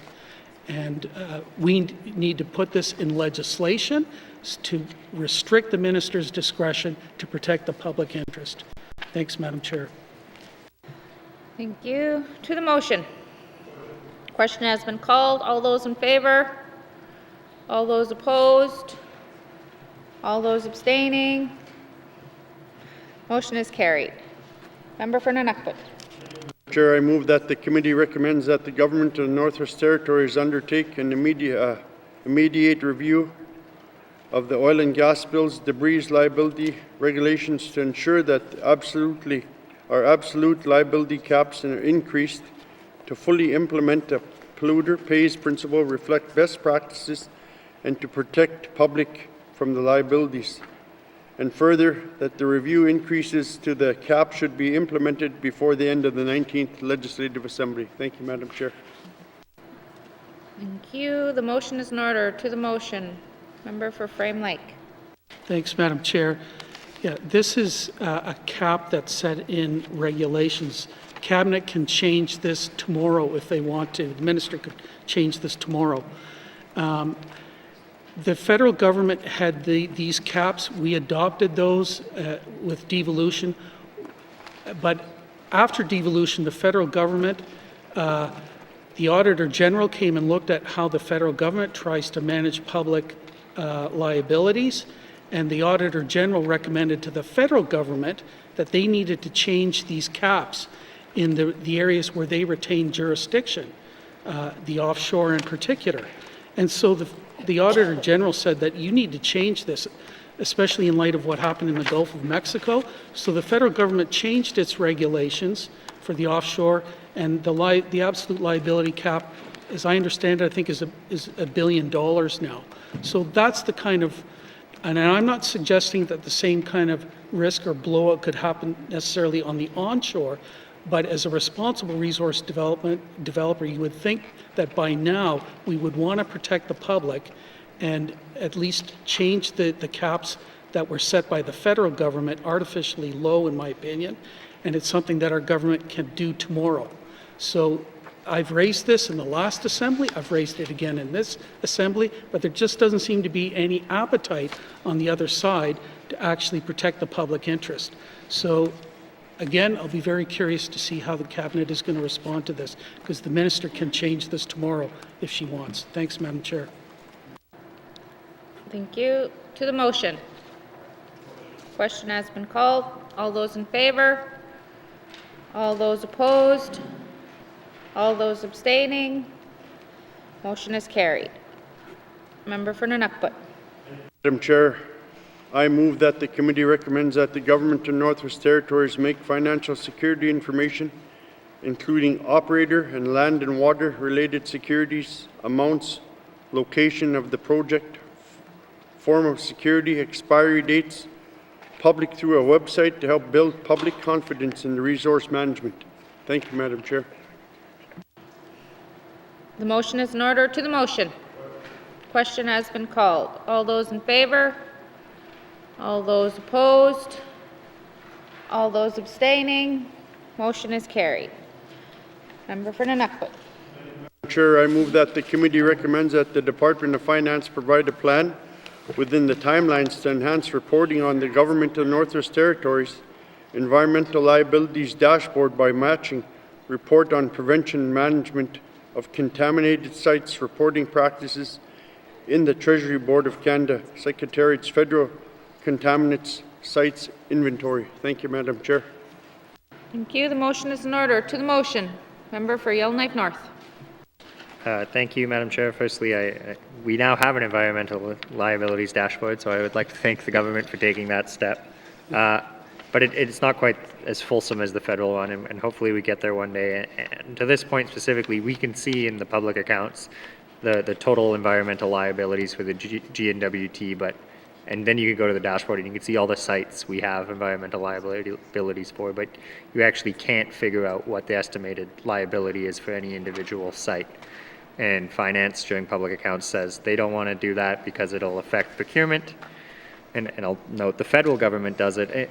And the other reason at times they don't do it is because some of the sites are essentially at $0. No cost estimate has yet really been fulsomely done to note the environmental liability.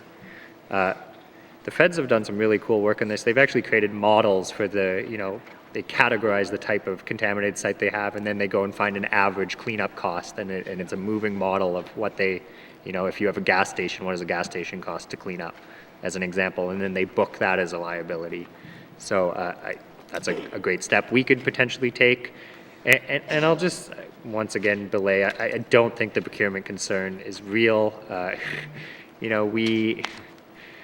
We have some contaminated sites, and the cost estimate is from, say, 2015, and it's been shared with committee. We all know that already that cost estimate is out of date, and by the time you actually go to procure the work, it's probably a decade or two away, and the scope of work will change. So just trying to publicly claim what you think the current liability is not somehow going to affect procurement, which is in most of these cases many years away, and with a much more expanded scope of work. But allowing the public and allowing committee to know, okay, how much do you think a site is presently worth, would be very helpful to know just whether our current environmental liabilities on our books is at all accurate, and I suspect that it is not at all accurate. It's very, very low. Thank you, Madam Chair. Thank you. To the motion. Question has been called. All those in favor? All those opposed? All those abstaining? Motion is carried. Member for Nunukput. Madam Chair, I move that the committee recommends that the Government of the Northwest Territories develop a plan with a budget and a schedule to better support communities in the management of landfills. That includes training, capacity building, best practices in waste management, diversion, backhaul, and related matters. And further, that the plan should be developed by the end of the 19th Legislative Assembly. Thank you, Madam Chair. Thank you. The motion is in order. To the motion, member for Yellowknife North. Yeah, thank you, Madam Chair. We spoke to a number of communities, and their landfills are largely becoming one of their biggest budget crunches. And that's largely due to water license obligations that have been placed on them, environmental regulations that have been placed on them, which are all well and fine. But at some point, if we're going to keep putting these obligations on communities and their landfills and not provide them any training, capacity building, or further funding, it's just setting them up for failure. And I know quite a few of our landfills are not in compliance with their water license, and really there's no way they could be without getting some funding. And we also spoke to some of the communities and landfill operators, and there are things that can be done that in the long term are much cheaper. They just simply need the capacity. There's another recommendation in here for a territorial backhaul program. We've done a couple of them. They've kind of been one-off, and they've been successes. I tell you, when you take the hazarded waste out of a community, all of a sudden their environmental liabilities go way down, the cost of them managing their dump goes way down, and it gets properly disposed of. We're shipping full barges up the Mackenzie all the time, and we're bringing them back empty. I think we need to just standardize some of this and make sure we're supporting our communities so they're not left with landfills that, are giant liabilities for them and giant costs and have no capacity to manage. Thank you, Madam Chair. Thank you. To the motion, member for Great Slave. Thank you, Madam Chair. I agree with my colleague from Yellowknife North. Again, in my former life, prior to being an MLA, spent a lot of time in the territory's landfills. I was very lucky to be some of those people categorizing waste or working with land farms.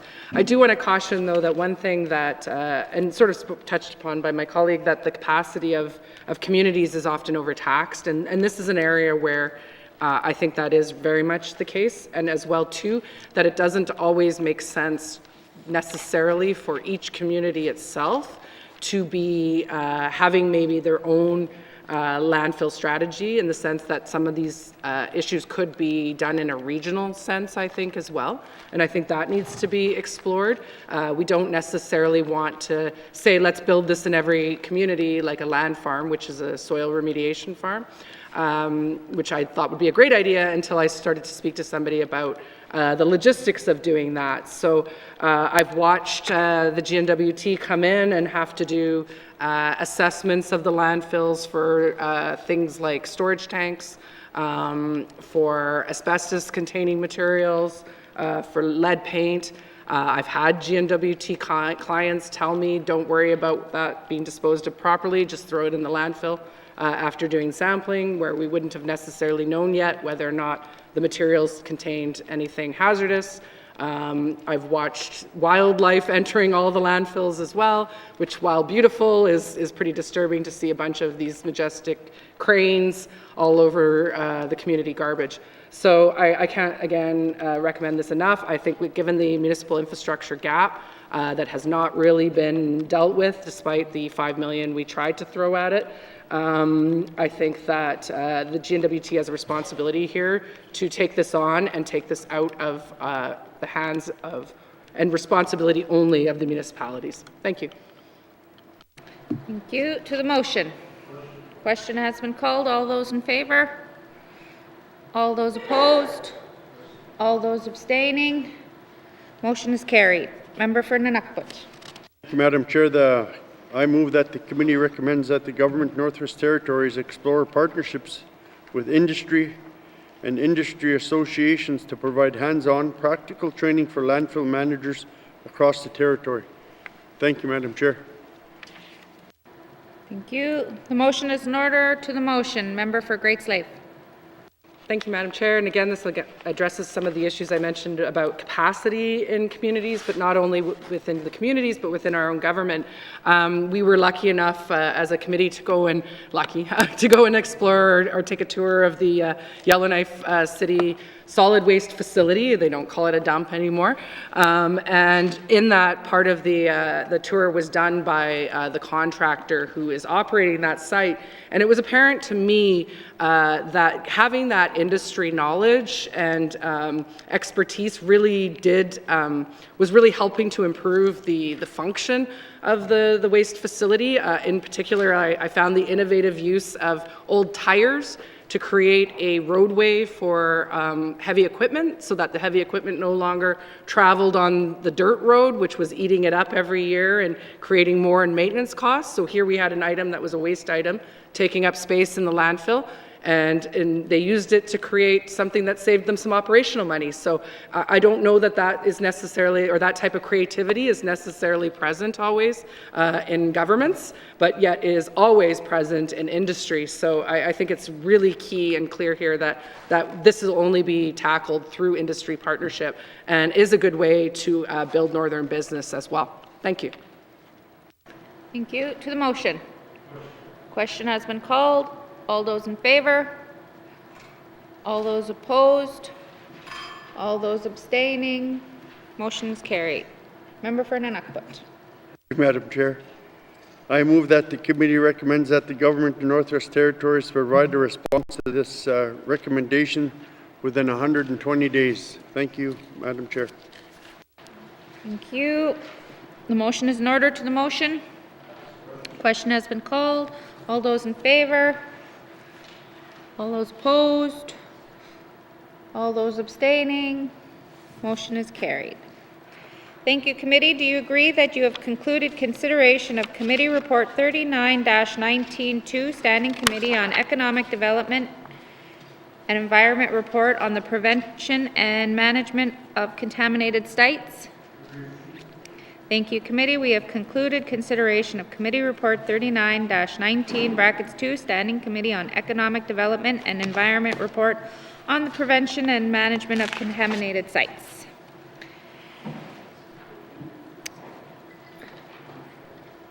Member for Framelink. Thanks, Madam Chair. I move that the chair rise and report progress. There's a motion on the floor to report progress. The motion is in order and non-debatable. All those in favor? All those opposed? Motion is carried. I'll now rise and report progress.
May I please have the report of Committee of the Whole, Member for N.W.T. Lakes.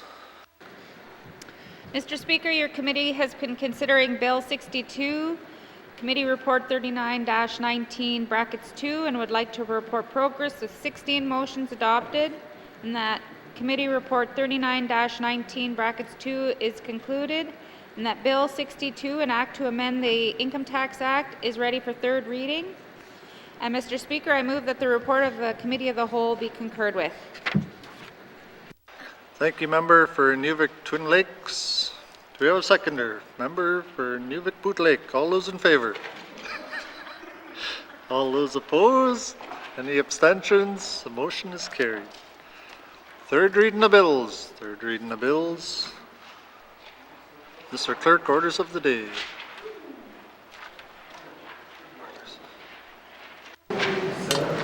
Thank you, Mr. Speaker. Orders of the day for Friday, February 10th, 2023 at 10 a.m.